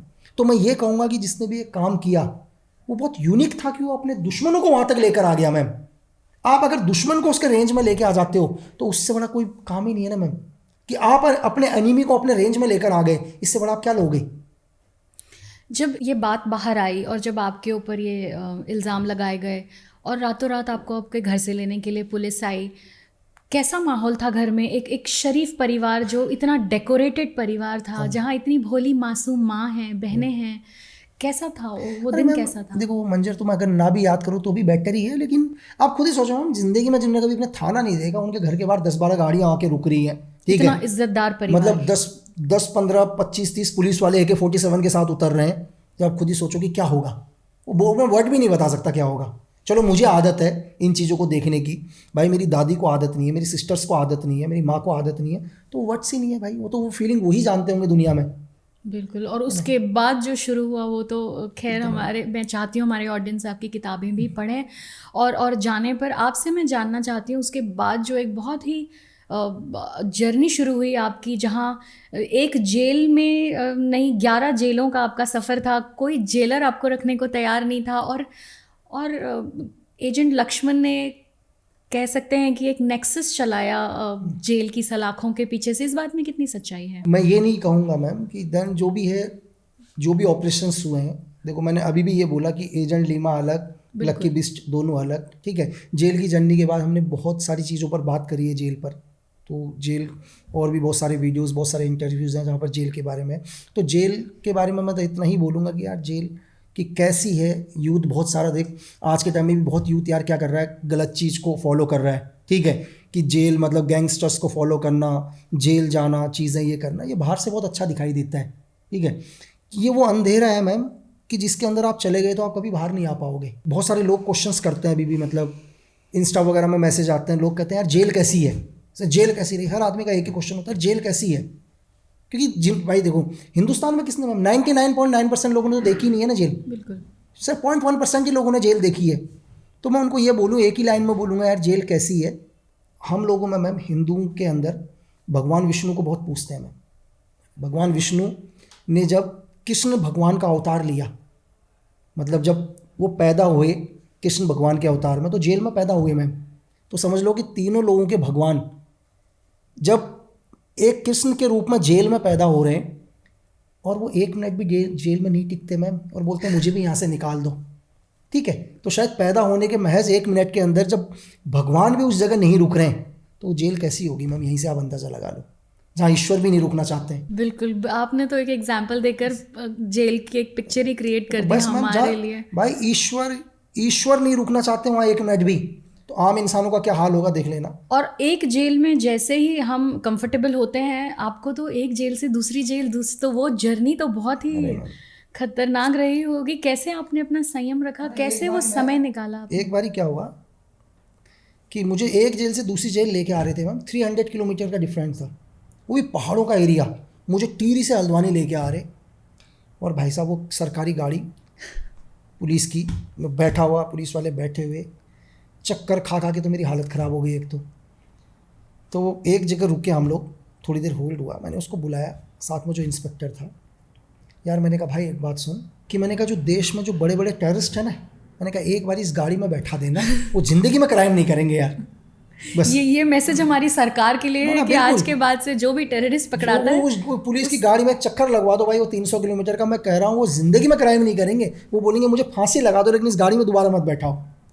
पर लक्ष्मण जी वहाँ पे भी बैठकर आप पॉपकॉर्न खा रहे थे और मटन के लिए गाड़ियाँ रुक रही थी, ये क्या नवाबी ठाठ हो रहे थे? मैं क्या बताऊँ, देखो मैं आपसे क्या बोल रहा हूँ कि लाइफ के अंदर मैंने एक ही चीज़ सीखा है कि आप वक्त को बदल नहीं सकते मैम। देखो मुझे रहना है, या तो मैं हंस के रह लूँ या रो के रह लूँ, तो मेरा एक ही सिद्धांत है मैम कि आपका जितना भी बुरा वक्त हो उसको भी आप इंजॉय करो ना यार। अब कैसे करना है, आप बहाना ढूंढो कि मुझे उस चीज़ में भी कैसे खुश रहना है। लक्ष्मण जी अभी एक बहुत ही करंट सिनारियो में एक गैंगस्टर हैं जो जेल से ऑपरेट करते हैं, और कई बॉलीवुड सेलिब्रिटी को उनकी धमकियां भी आती है। हम आपसे जानना चाहते हैं, क्योंकि आप उस जर्नी से गुजर चुके हैं, क्या ये पॉसिबल है कि कोई जेल में बैठकर इस तरह का एक नेक्सस ऑपरेट कर सकता है? मैम देखो मैंने आपको बोला जेल एक डिफरेंट वर्ल्ड है मैम, बिल्कुल वो एक अलग ही दुनिया है। जब जेल के अंदर से एक आदमी इंटरव्यू दे सकता है तो हो सकता है मैम थ्रेट भी दे दे। जब आप इंटरव्यू ले सकते हो जेल के अंदर से, आप इंटरव्यू किससे ले रहे हैं मैम? लाइव भी तो ले रहे हैं, आप व्हाट्सअप से ले रहे हैं, ठीक है, या आप जूम से ले रहे हैं, किसी से भी आप इंटरव्यू ले रहे हैं। जब आप इंटरव्यू ले सकते हैं तो आप हो सकता है किसी को थ्रेट भी दे रहे हो, ये ऐसा हो सकता है। ये मैं नहीं कह रहा हूँ कि दिया ही होगा मैम, वो भी जो इस केस का जो आई होगा, इन्वेस्टिगेशन ऑफिसर होगा, उसको ज़्यादा पता होगा मैम। एजेंट लक्ष्मण, जैसे हम कहते हैं ना एक सर्वगुण संपन्न लड़की होती है, महिला होती है, तो आप एक सर्वगुण संपन्न आदमी इस वक्त हमारे सामने बैठे हुए हैं, तो कैसे सिंगल हैं आप, कैसे? अरे मैम मैं आपको बात बताऊँ, देखो रीज़न क्या है कि आज के टाइम पर हर लड़की का एक सपना होता है मैम जी, कि एक अच्छा सा लड़का मिल जाए, बिल्कुल, अच्छा IT सेक्टर में काम कर रहा हो, ठीक ठाक पैसा कमा रहा हो, ठीक है, एक अच्छी सी गाड़ी हो, यही तो सपना होता है मैम। मैम कभी आपने किसी का सुना कि यार कोई लड़की कह रही हो कि एक ऐसा लड़का हो जिसमें कई देशों में हत्याएं चल रही हों, ठीक है, कई देशों के लोग उसको ढूंढ रहे हो, ठीक है मैम, जिसके बारे में ना नाम ही सही पता हो, आपको लगता है कि कोई लड़की इस टाइप के लड़के को ढूंढेगी मैम? बिल्कुल ढूंढेंगी। क्या आपने स्टॉकहोम सिंड्रोम के बारे में सुना है, जहाँ ऐसे ही लोगों से लड़कियों को प्यार हो जाता है, और बाहर के देशों में तो पेन पैल्स होते हैं जो इन अपराधियों को खत लिखते हैं और जेल में शादी की व्यवस्था की जाती है। मैम ये देखो ये क्या होता है, ये पिक्चरों में अच्छा लगता है मैम। मैं आपको एक छोटा सा एग्जांपल बताता हूँ। एक दोस्त था मेरा, यही है, मुंबई में ही रहता है, तो उसने अपने एक फ्रेंड को बोला, उसकी एक दोस्त को, यार शाम को एक दोस्त के साथ जा रहे हैं डिनर करने। तो उसने रैंडमली ठीक है, तो उसने बोला किसके साथ, अरे बोला यार एक दोस्त है मेरा, देख उसका प्रोफाइल भेज रहा हूँ। तो देन 10-15 मिनट के बाद वो लड़की मेरे दोस्त को दोबारा फ़ोन करती है और बोलती है तू पागल हो गया है, बोला तुझे दुनिया में यही लड़का मिला है एक करके मिलने के लिए। तो देखो मैम, कहना बहुत आसान है, वो चीज़ें अच्छी लगती हैं लाइफ के अंदर, लेकिन जब रियल होता है तो रियल में बहुत डिफरेंस है। वो लड़की तो 2 दिन तक तो साथ में ही नहीं रहेगी मैम, जब वो चीज़ें जानेगी होगा कि यार इस इंसान का क्या भरोसा। क्या आपको लगता है इन्हीं सब कारणों से आपने अपना पहला प्यार खो दिया? हाँ मैम, देखो मैं आपको क्या बता रहा हूँ कि एक एजेंट की लाइफ क्या है ना मैम, कि मैं नहीं चाहता झूठ बोलना, मेरी मजबूरी है। अगर सपोज़ मैं आपके साथ अभी बैठा हूँ या कोई भी एक दूसरी लड़की मेरी दोस्त है, मेरे पास किसी थर्ड लड़की का फ़ोन आ रहा है, वो पहले देखेगी फ़ोन किसका है, मैं नॉर्मली बात करूँगा, हो सकता है मेरी कोई एजेंट हो, मेरी एसेट हो। अब मैं उसको ये तो नहीं बोलूँगा ना मेरी एजेंट है या एसेट है, पहली बार मैं उसको झूठ बोलूँगा, नॉर्मली किसी काम से फ़ोन आया था। जब हर रोज़ वो देखेगी तो मैं कितना झूठ बोलूँ, एक झूठ छुपाने के लिए मेरे 100 झूठ बोलने पड़ेंगे मुझे। मैं सच उसको बता नहीं सकता और झूठ मैं बोलना नहीं चाहता। ऐसा नहीं कि मैं नहीं चाहता उसको झूठ बोलना, लेकिन मैं सच भी नहीं बता सकता। ये तो मतलब लकी जी, आप तो वो सबसे बड़ा रेड फ्लैग हैं जो बिल्कुल हरा दिखाई देता है। तो मैं कह तो रहा हूँ ना कि मैंने आपसे क्या बोला कि मैं नहीं बता सकता सच, और झूठ बोलने की मेरी इच्छा ही नहीं है मैम। पर अब जब आप बॉलीवुड की तरफ आना चाह रहे हैं, चाहे वो अपने लिखने से या आगे फिल्म का भी जो जर्नी, क्योंकि आपकी किताब पे लिखा है very soon it's going to be coming as a motion picture, कैसे अवॉइड करेंगे आप ये फीमेल अटेंशन? नहीं मैम, ऐसा नहीं है। देखो मैं आपको क्या बता रहा हूँ कि वो डिपेंड करता है। मैं आज तक मुंबई में आया हूँ मैम, मैंने आज तक लाइफ में यहाँ कोई पार्टी अटेंड नहीं करी। मुझे हो गए 2-2.5-3 साल हो गए यहाँ तक, मैं कभी किसी पार्टी में नहीं गया मुंबई के अंदर। मैम वर्क से इतना टाइम नहीं है मैम, मुझे यहाँ पार्टी में आने के पैसा नहीं देगा, मुझे सिर्फ मेरे काबिलियत के ऊपर ही काम मिलेगा ना। मैं अच्छा लिखूंगा, अच्छा डायरेक्शन करूंगा तो ही लोग मुझे प्यार करेंगे। आप मुझे कितनी भी पार्टी में बुला लो मैम, पार्टी में लोग मेरे साथ बैठेंगे, हंसेंगे, घूमेंगे, लेकिन काम मुझे सिर्फ मेरे काबिलियत के ऊपर ही मिलेगा।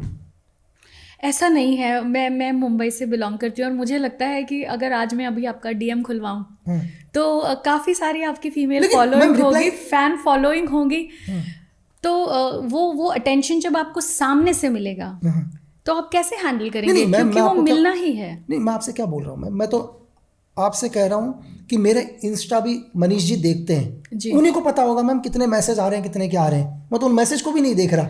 पर ये तो फिर गलत है, क्योंकि एज एन ऑडियंस अगर मैं आपसे कनेक्ट करना चाह रही हूँ तो क्या आप ये कहना चाह रहे हैं कि आप मुझे जवाब नहीं दे रहे? नहीं मैम, मैं जवाब बिल्कुल देना चाह रहा हूँ, लेकिन आपसे मैं ये पूछ रहा हूँ मैम कि सपोज करो कि मुझे 1500 गुड मॉर्निंग लिखना हो, मैं दिन में गुड मॉर्निंग ही लिखता रहूँगा तो मैं क्या काम करूँगा मैम? अगर चलो मैं आपको गुड मॉर्निंग लिख लूँ, लेकिन मुझे 1500 लोगों को और गुड मॉर्निंग का रिप्लाई गुड मॉर्निंग भेजना है, और जैसे मैं आपको गुड मॉर्निंग भेजूंगा आप मुझे पता है क्या बोलोगे, ब्रेकफास्ट किया? तो आपको क्या लगेगा मैं इतनी जल्दी आपका रिप्लाई नहीं कर रहा हूँ, मैं नीचे 2000 लोग और हैं। तो मेरा ऐसा नहीं है कि मैं रिप्लाई नहीं करना चाहता जी मैम, रिप्लाई करना चाहता हूँ, लेकिन पॉसिबल नहीं है कि मैं 2-3 हज़ार लोगों को रिप्लाई कर पाऊँ। आप सिर्फ 2-3 हज़ार वर्ड लिखने में आपको कितना टाइम लगेगा मैम? मेरा तो एक दिन इसी में चला जाएगा। तो क्या एजेंट लक्ष्मण अपने डीएम कभी कभी देखते हैं? मैम कभी कभी देखो कि जैसे कोशिश करता हूँ। ये मेरी फीमेल ऑडियंस के लिए मैं पूछना चाहती हूँ। नहीं, देखो अगर कुछ ऐसा पूछ रहे हैं जो आपके करियर को लेके हो, आपके फ्यूचर को लेकर, ठीक है, या ऐसा लगता है कि यार आप इस देश को रिप्रेजेंट करना चाह रहे हो, आप मुझे मैसेज तो बहुत दूर की बात मैम, आप मुझे अपने स्टेट में भी बुलाओगे तो मैं आऊँगा, लेकिन शर्त यह है कि आपका निजी फ़ायदा नहीं होना चाहिए, उसमें देश का फ़ायदा होना चाहिए मैम। बहुत खूबसूरत बात कही आपने, और हमारे ऑडियंस को भी ये पता चल गया कि ये ज़रूर अपने डीएम्स पढ़ते हैं। देश के बारे में कोई बात कीजिए। मैम मैं कह रहा हूँ कि रिप्लाई मत छोड़ो, आप मुझे अपने घर का एड्रेस दो, मैं अपने टिकट से आऊँगा, अपना स्टे करूँगा और आपके घर भी आऊँगा। बस शर्त मैंने आपको एक ही बोला, इससे देश का फ़ायदा होना चाहिए मैम। लकी जी, हम आपके जो मेंटल दृढ़ता है आप में, उसके बहुत बहुत बड़े फ़ैन हैं। चाहे आपके फिज़िकल स्ट्रक्चर के बारे में लोग बहुत जानते हैं, पर मुझे कहीं ना कहीं लगता है कोई अगर और आपकी जगह होता तो बहुत जल्दी टूट जाता। आज की जनरेशन जो है, एक एग्ज़ाम में फ़ेल हो गए तो सुसाइड कर लेती है, अगर एक लड़की ने ना बोल दी तो सुसाइड कर लेती है। हम इतने कमज़ोर हो गए हैं as a youth, as this new generation. तो आप क्या सलाह देना चाहेंगे कि कैसे अपने आप को मेंटली मजबूत रखें, फिट रखें? कि देखो क्या होता है कि लोग, बहुत सारे लोग बोलते हैं यार कि मैंने अपनी लाइफ जीरो से स्टार्ट करी है जी, मैं उनको ये बोलूँगा भाई मैंने -100 से स्टार्ट करी है यार। -100 कैसे कि भाई जो लोग लाइफ अपनी जीरो से स्टार्ट करते हैं ना, उनके पास तो उनकी लाइफ होती तो है ना मैम, चाहे बैंक बैलेंस जीरो, सब कुछ खो गया, लेकिन लाइफ तो है। भाई मेरे ऊपर तो 4 साल तक तो फांसी का फंदा ही लटका रहा है ना यार, मुझे तो यही नहीं पता किस दिन लटकाएंगे। तो मैं तो, मेरे पास तो लाइफ में ईश्वर ने एक चीज़ दी थी, वो लाइफ, वो भी आपसे गवर्नमेंट ने ले ली।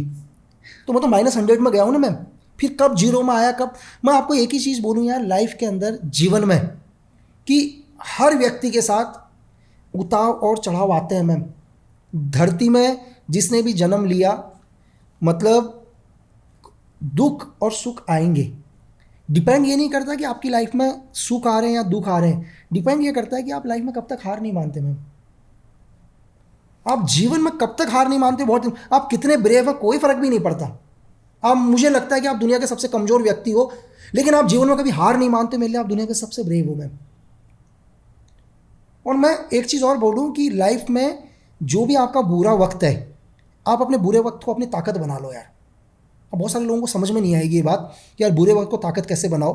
फॉर एग्जांपल कि यार मेरे पास खाने के लिए पैसे नहीं है, आज मुंबई आया हूँ, स्ट्रगल कर रहा हूँ, 1 रुपये भी नहीं है जेब में, आज मैं दिन भर भूखा, कल भी भूखा, 2 दिन से मैं भूखा हूँ, ये मेरा बुरा वक्त है मैम। लेकिन मुझे एक चीज़ समझ में आ जानी चाहिए कि मैं 48 घंटे तक भूखा रह सकता हूँ, यहाँ भी मेरी ताकत है मैम। कि आप जीवन में मेरा पैसे रहे ना रहे, लेकिन मेरे अंदर मेरी ताकत है कि मैं 48 घंटे भूखे रह लूँगा भाई। तो आप अपने बुरे वक्त को, लाइफ में जो भी आपका बुरा वक्त हो, उसे अपनी ताकत बना लो, आप पूरी दुनिया जीत लोगे मैम। खाने की बात से मुझे याद आया कि एजेंट लक्ष्मण कहते हैं कि जिसने सांप खाना सीख लिया वो ज़िंदगी में कभी भूखा नहीं रह सकता। भूखा नहीं रह सकता। क्या आपने सांप खाया है सच मैम में? ट्रेनिंग में तो बिल्कुल, मैंने वाइपर भी खाया है, कोबरा भी खाया है मैम। एजेंट लक्ष्मण को कुछ ऐसा पसंद है जो हमारी ऑडियंस भी खा सके? नहीं, मुझे यार भाई, मुझे घर का खाना बहुत बढ़िया लगता है, ठीक है, सिंपल दाल चावल रोटी सब्जी, किसी भी चीज़ की हो, बस टाइम से मिल जाए। लक्ष्मण जी, आपको ऐसा लगता है कि हमारे रोल मॉडल्स आजकल बहुत गलत है? मैं किसी का नाम नहीं लेना चाहती हूँ, पर एक बहुत ही फेमस यूट्यूबर हैं जिनका नाम मैं ले सकूँ तो मिस्टर बीस्ट, उनके 350 मिलियन सब्सक्राइबर्स हैं।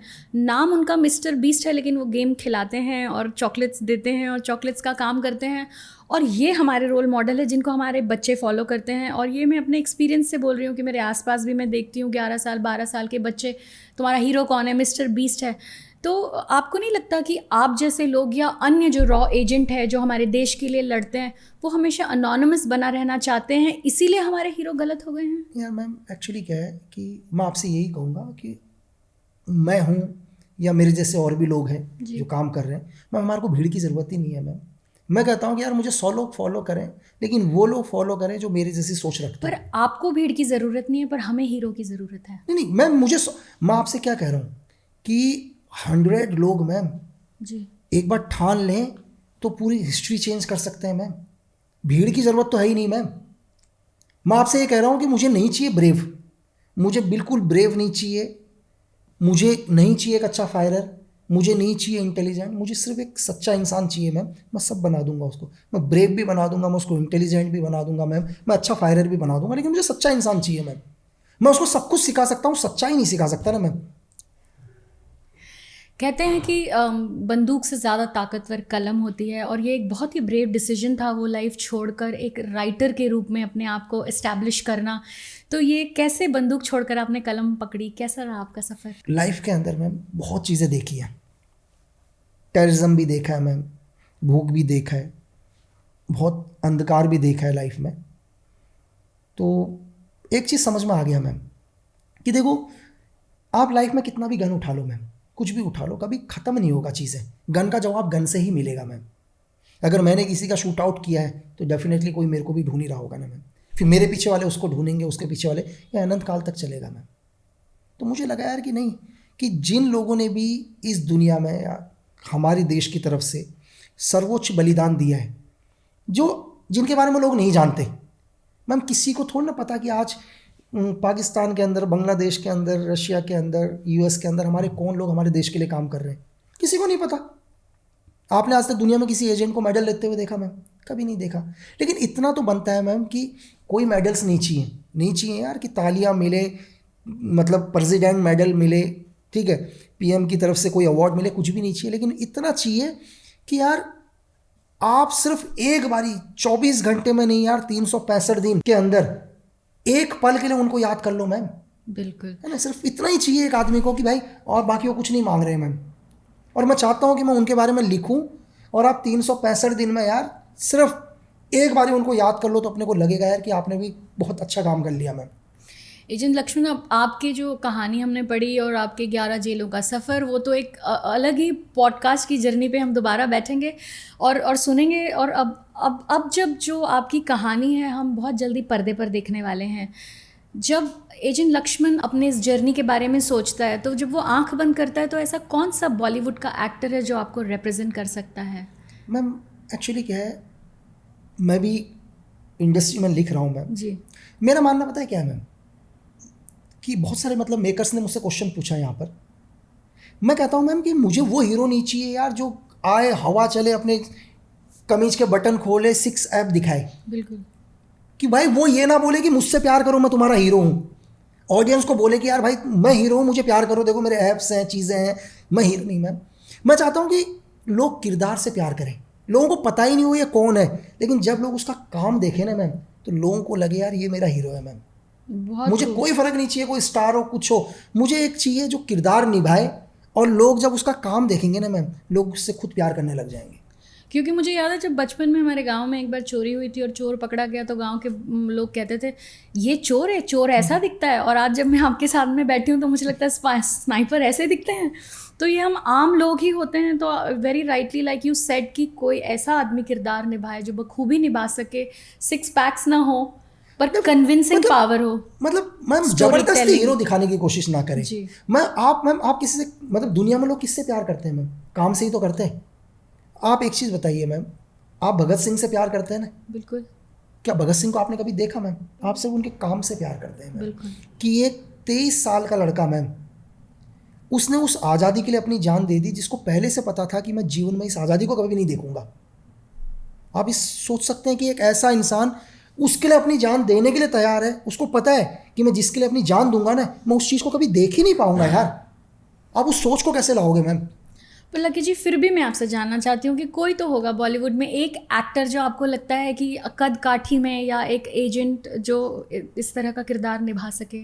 एक मैनिफेस्टेशन कर लेते हैं आज यहाँ बैठे बैठे कि मैंने रियल में मैंने सोचा नहीं मैम, डेफिनेटली, क्योंकि बुक्स के राइट्स जैदी सर लोगों के पास है मैम, जो भी इसमें प्रोडक्शन बना रहे हैं। मैंने कभी उसमें सोचा ही नहीं। हाँ, जो मैं राइटिंग कर रहा हूँ मैम, जो भी मैं एक वर्ल्ड को लिखने की कोशिश कर रहा हूँ, जो मैंने करा है, उसमें मैं करता हूँ कि यार मुझे कौन सा कैरेक्टर चाहिए। जी। आपके स्टोरी में मैंने एक आप जो सच एजेंट लीमा की कहानी में पढ़ा था कि एक बहुत ही फ़नी कैरेक्टर था आपके जेल में, जो जिसे आप लोग बाबा कहा करते थे, और वो संजय दत्त के मैनरिज्म्स कॉपी करते थे। तो क्या आप क्या सोचते हैं संजय दत्त जी के बारे में? मैं आज ही मिलकर आया हूँ बाबा से।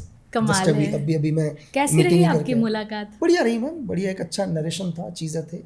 तो आउट ऑफ हम हमारी ऑडियंस उन्हें जो भी जानती हैं वो ऑन द स्क्रीन जानती हैं, थोड़ा बहुत जो मीडिया ने बताया, कैसे इंसान है मैम? मुझे बहुत बढ़िया लगे मैम। ऐसा नहीं, हमारा एक बढ़िया था, नरेशन था, चीज़ें थी, एक बढ़िया स्टोरी पर डिस्कस हुआ। और तो मैंने वो कहानी भी, मतलब जस्ट मैंने कहा यार, मैंने कहा संजय सर नेक्स्ट एक और डिस्कस करते हैं, और स्टोरी है जेल की, ये चीज़ें।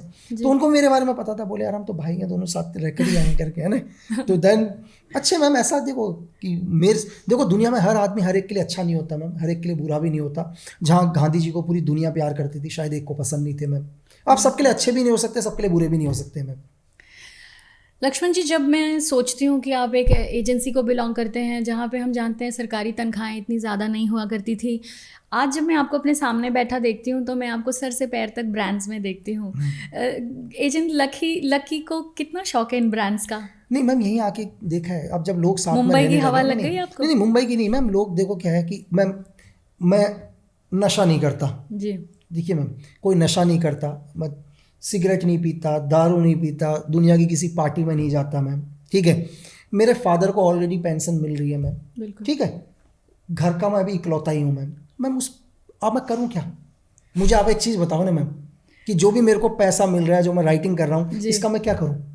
और आपकी किताब में मैं अपने ऑडियंस को बताना चाहती हूँ कि लक्ष्मण जी का सबसे बड़ा दुख था जब उनके 15,000 के जूते बर्बाद कर दिए गए थे। अरे मैम बिल्कुल मैम, जेल में काट दिए जूते मैम। पता है एक बार, क्योंकि जेल से साथ का एक लड़का था, वो जेल से भाग गया था मैम, बहुत ही हाईलाइट केस हुआ था इंडिया में। अब एकदम से बाहर की फोर्स आई तो उन्होंने अब यार इतने मेरे जूते रखे हुए यार, जूते ही काट दिए यार पूरे के पूरे, कि इन जूतों के अंदर मोबाइल या पिस्टल तो नहीं है। अब मैं क्या करूँ भाई।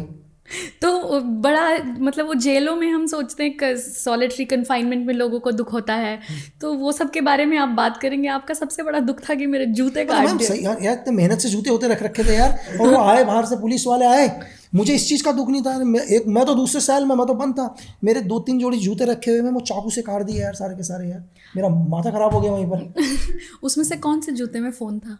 अरे मैम मेरे तो फ़ोन मिला ही नहीं कहीं भी, मैं तो जूते में रखता ही नहीं था फ़ोन। सच में नहीं रखते थे? मेरे जूते में फ़ोन नहीं रखता था मैं। अच्छा, ये बात हम सब जान लें, चाहे वो सरकारी लोग भी जान लें, आगे से इनके जूतों में कुछ नहीं मिलेगा आपको। ये बहुत ही प्रेशियस जूते हैं। और आपके साथ जो लोग रहते हैं, आपके सोर्सेज या आपके साथ काम करने वाले, हमने देखा है कि आप उन्हें बहुत बहुत ही ब्रांडेड गिफ्ट्स देते हैं और बहुत प्यार से रखते हैं अपने साथ। ये कहाँ से आप में फीलिंग आती है कि लोगों को इतना प्यार देना चाहिए और इतने महंगे तोहफे देने चाहिए, अप्रिशिएट करना चाहिए? मैम ये क्या क्या नहीं, कहानी है मैम, इसके पीछे? जैसे बहुत सारे लोग भी क्वेश्चंस करते हैं, ठीक है। एक बार मैं कहीं गया तो सेम क्वेश्चन यही था यार, कि तुम्हारे साथ वाले मतलब इतने महंगे ड्रेसेस पहन रखी हैं, ठीक है, 5-10 हज़ार की कमीज पहन रखी है, या 10 हज़ार की पैंट, 15 हज़ार के जूते पहने हुए हैं। तो मैं मैम आपसे ही मैं पूछ रहा हूँ कि चलो मेरे जो भी सोर्सेज हैं, जो भी मेरे एजेंट हैं, मैंने उनको 15 हज़ार के जूते दे दिए या 10 हज़ार की शर्ट पहना दी मैम, मैंने 25 हज़ार रुपये खर्च कर दिए उसके ऊपर, लेकिन मैम वो 25 हज़ार रुपये पर वो आदमी मेरे लिए गोली खाने के लिए रेडी है मैम। तो मैं ये बोल रहा हूँ मैम, मैं आपको दुनिया का सबसे महंगा ब्रांड ला के दे दूँगा, आपको कहोगे आपको 2 लाख का जूता, 1 लाख की टॉप, ठीक है, तो क्या आप 3 लाख रुपए के लिए मेरे लिए गोली खाने जाओगे मैम? नहीं। तो एक 25 हज़ार तो डिज़र्व करता है यार, जो आदमी मेरे लिए जान देने के लिए रेडी है, तो 25 हज़ार तो इतनी तो कीमत होनी चाहिए मैम आदमी की। बिल्कुल। और आज जो हमारे ऑडियंस, कई लोग जो इस बात को सुन भी रहे हैं, इनमें से कई लोग होंगे जो आपकी जर्नी से प्रभावित होंगे, जो आप जैसा बनना चाहते होंगे या आपका साथ देना चाहते होंगे। और अब तो पता भी चल गया कि लकी जी कितने प्यार से अपने भाइयों को अपने पास रखते हैं। तो ये जॉब अप्लाई करने का क्या फॉर्मेट है? मैम देखो कि जब लगेगा मैम जी। देखो, उनको जॉब अप्लाई करने की ज़रूरत ही नहीं है। जब मुझे लगेगा कि यार इनकी ज़रूरत है मुझे, मैं खुद उन तक पहुंच जाऊंगा मैम। जी। और जाते जाते मैं आपसे एक सवाल पूछना चाहती हूँ। हिंदुओं के का सबसे बड़ा महापर्व महाकुंभ, क्या आपको मौका मिला संगम में स्नान करने का? एनकाउंटर्स किए हैं, ये पाप धोने के लिए आपको ज़रूर जाना चाहिए। हम पाप किस चीज़ का मैम? अब मैं आपसे एक क्वेश्चन पूछता हूँ, आप उसका आंसर दे देंगे। बिल्कुल। आप कुछ दिन पहले गूगल करना मैम, जी। शायद 2 या 3 महीने की एक न्यूज़ आपको बताता हूँ मैं। जी। कुछ एक क्या हुआ, कुछ एक मिलिटेंट या इंसर्जेंट कह लो आप, जी। वो एक गांव के अंदर जाते हैं मैम, वहाँ से 2 लेडीज़ को और 3 बच्चों को उठा के अपने साथ लेके जाते हैं। ये 3 महीने पहले की न्यूज़ है।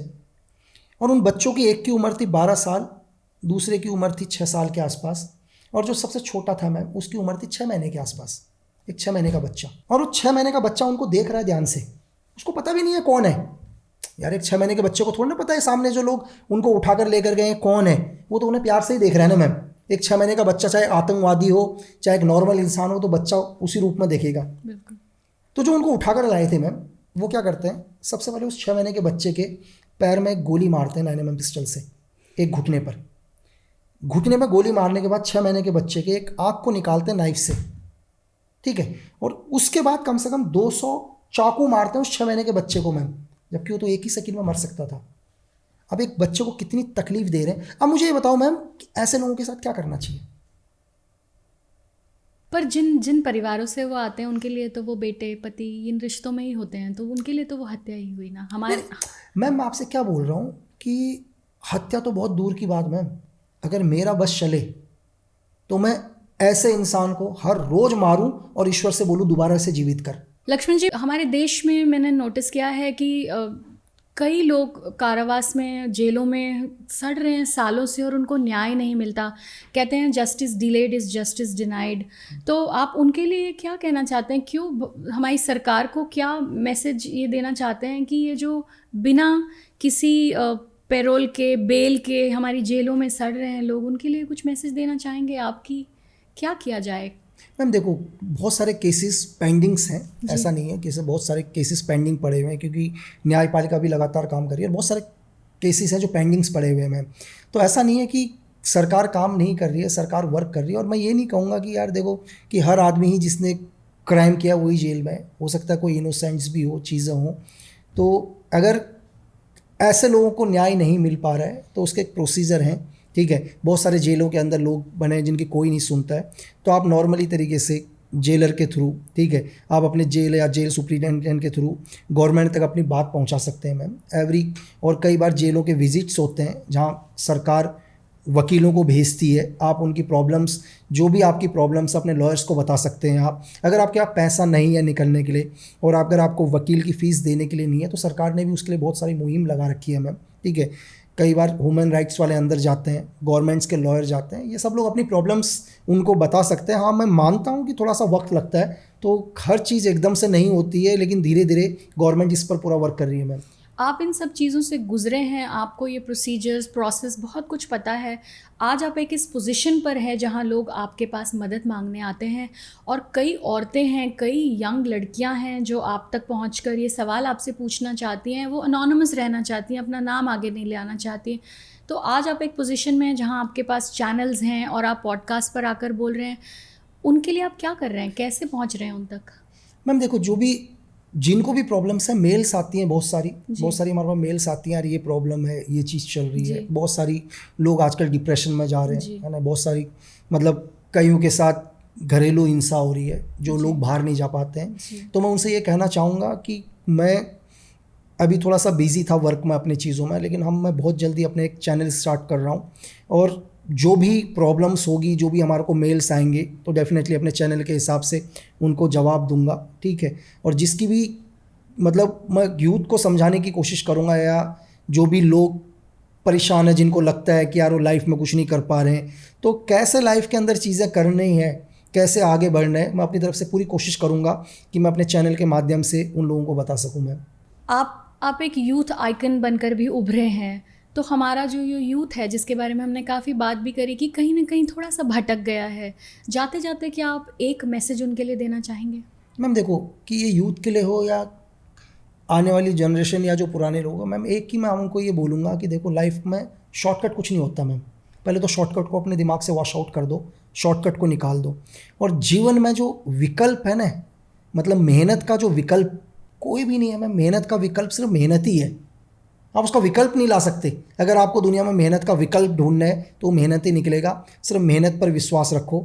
अगर आपने लाइफ में मेहनत करी है तो इस धरती में उसका फल आपको ज़रूर मिलेगा मैम।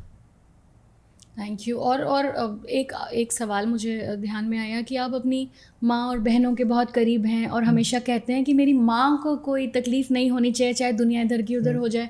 जब आपकी बहन की शादी हो रही थी, तब आपके फ़ोन पर एक छोटा राजन का कॉल आया मैम, एक थ्रेट आया था। देखो, तो आता रहता है मैम, देखो दुनिया में उनका काम है थ्रेट आया, वो आप कह रहे हो कि आता रहता है, पर लक्ष्मण जी जो अपनी बहन की शादी में थे और वो थ्रेट आया और उन्होंने वो फ़ोन काट कर वो वापस एक हंसता हुआ चेहरा लेकर वापस चले गए, कैसी फीलिंग्स थी? क्या आप वो शो नहीं करना चाहते थे कि? मैम डेफिनेटली, देखो घर में एक शादी का माहौल है ना। देखो होता क्या है, मैं आपको एक बताऊँ, घर में सबसे कौन मजबूत? उसका भाई। अरे अगर मैं थोड़ा सा डिप्रेशन में जाऊँगा तो मैम सभी डिप्रेशन में चले जाएंगे ना। बिल्कुल। आई एम श्योर आपकी मम्मी भी ये एपिसोड देखेंगी और वो बहुत भारत माँ को आपने जो ये सपूत दिया है, we are so proud of him.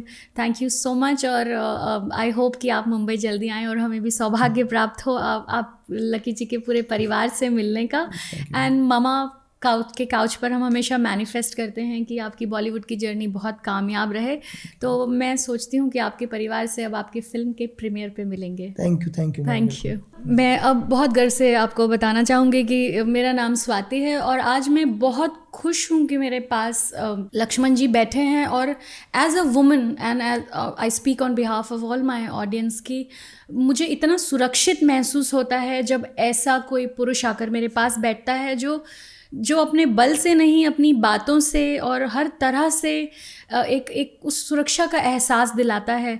तो हमारे जो जितने भी आजकल की जनरेशन, जिनके लिए एक टर्म है कीबोर्ड वॉरियर्स, जो अपने कंप्यूटर पे, अपने फ़ोन पर बैठकर लड़ाइयाँ लड़ते हैं, मेरा उनसे निवेदन है और मैं ये भी सोचती हूँ कि आई एम श्योर आप भी यही कहना चाहे होंगे कि ज़रा घरों से निकलें, आसपास की दुनिया देखें। और दुनिया आप नहीं बदल सकते हैं, पर वो छोटा सा बदलाव अपने आप में लाएं ताकि हम सब मिलकर इस भारतवर्ष को एक बहुत ही सुपर पावर और बहुत अच्छा देश बना सकें।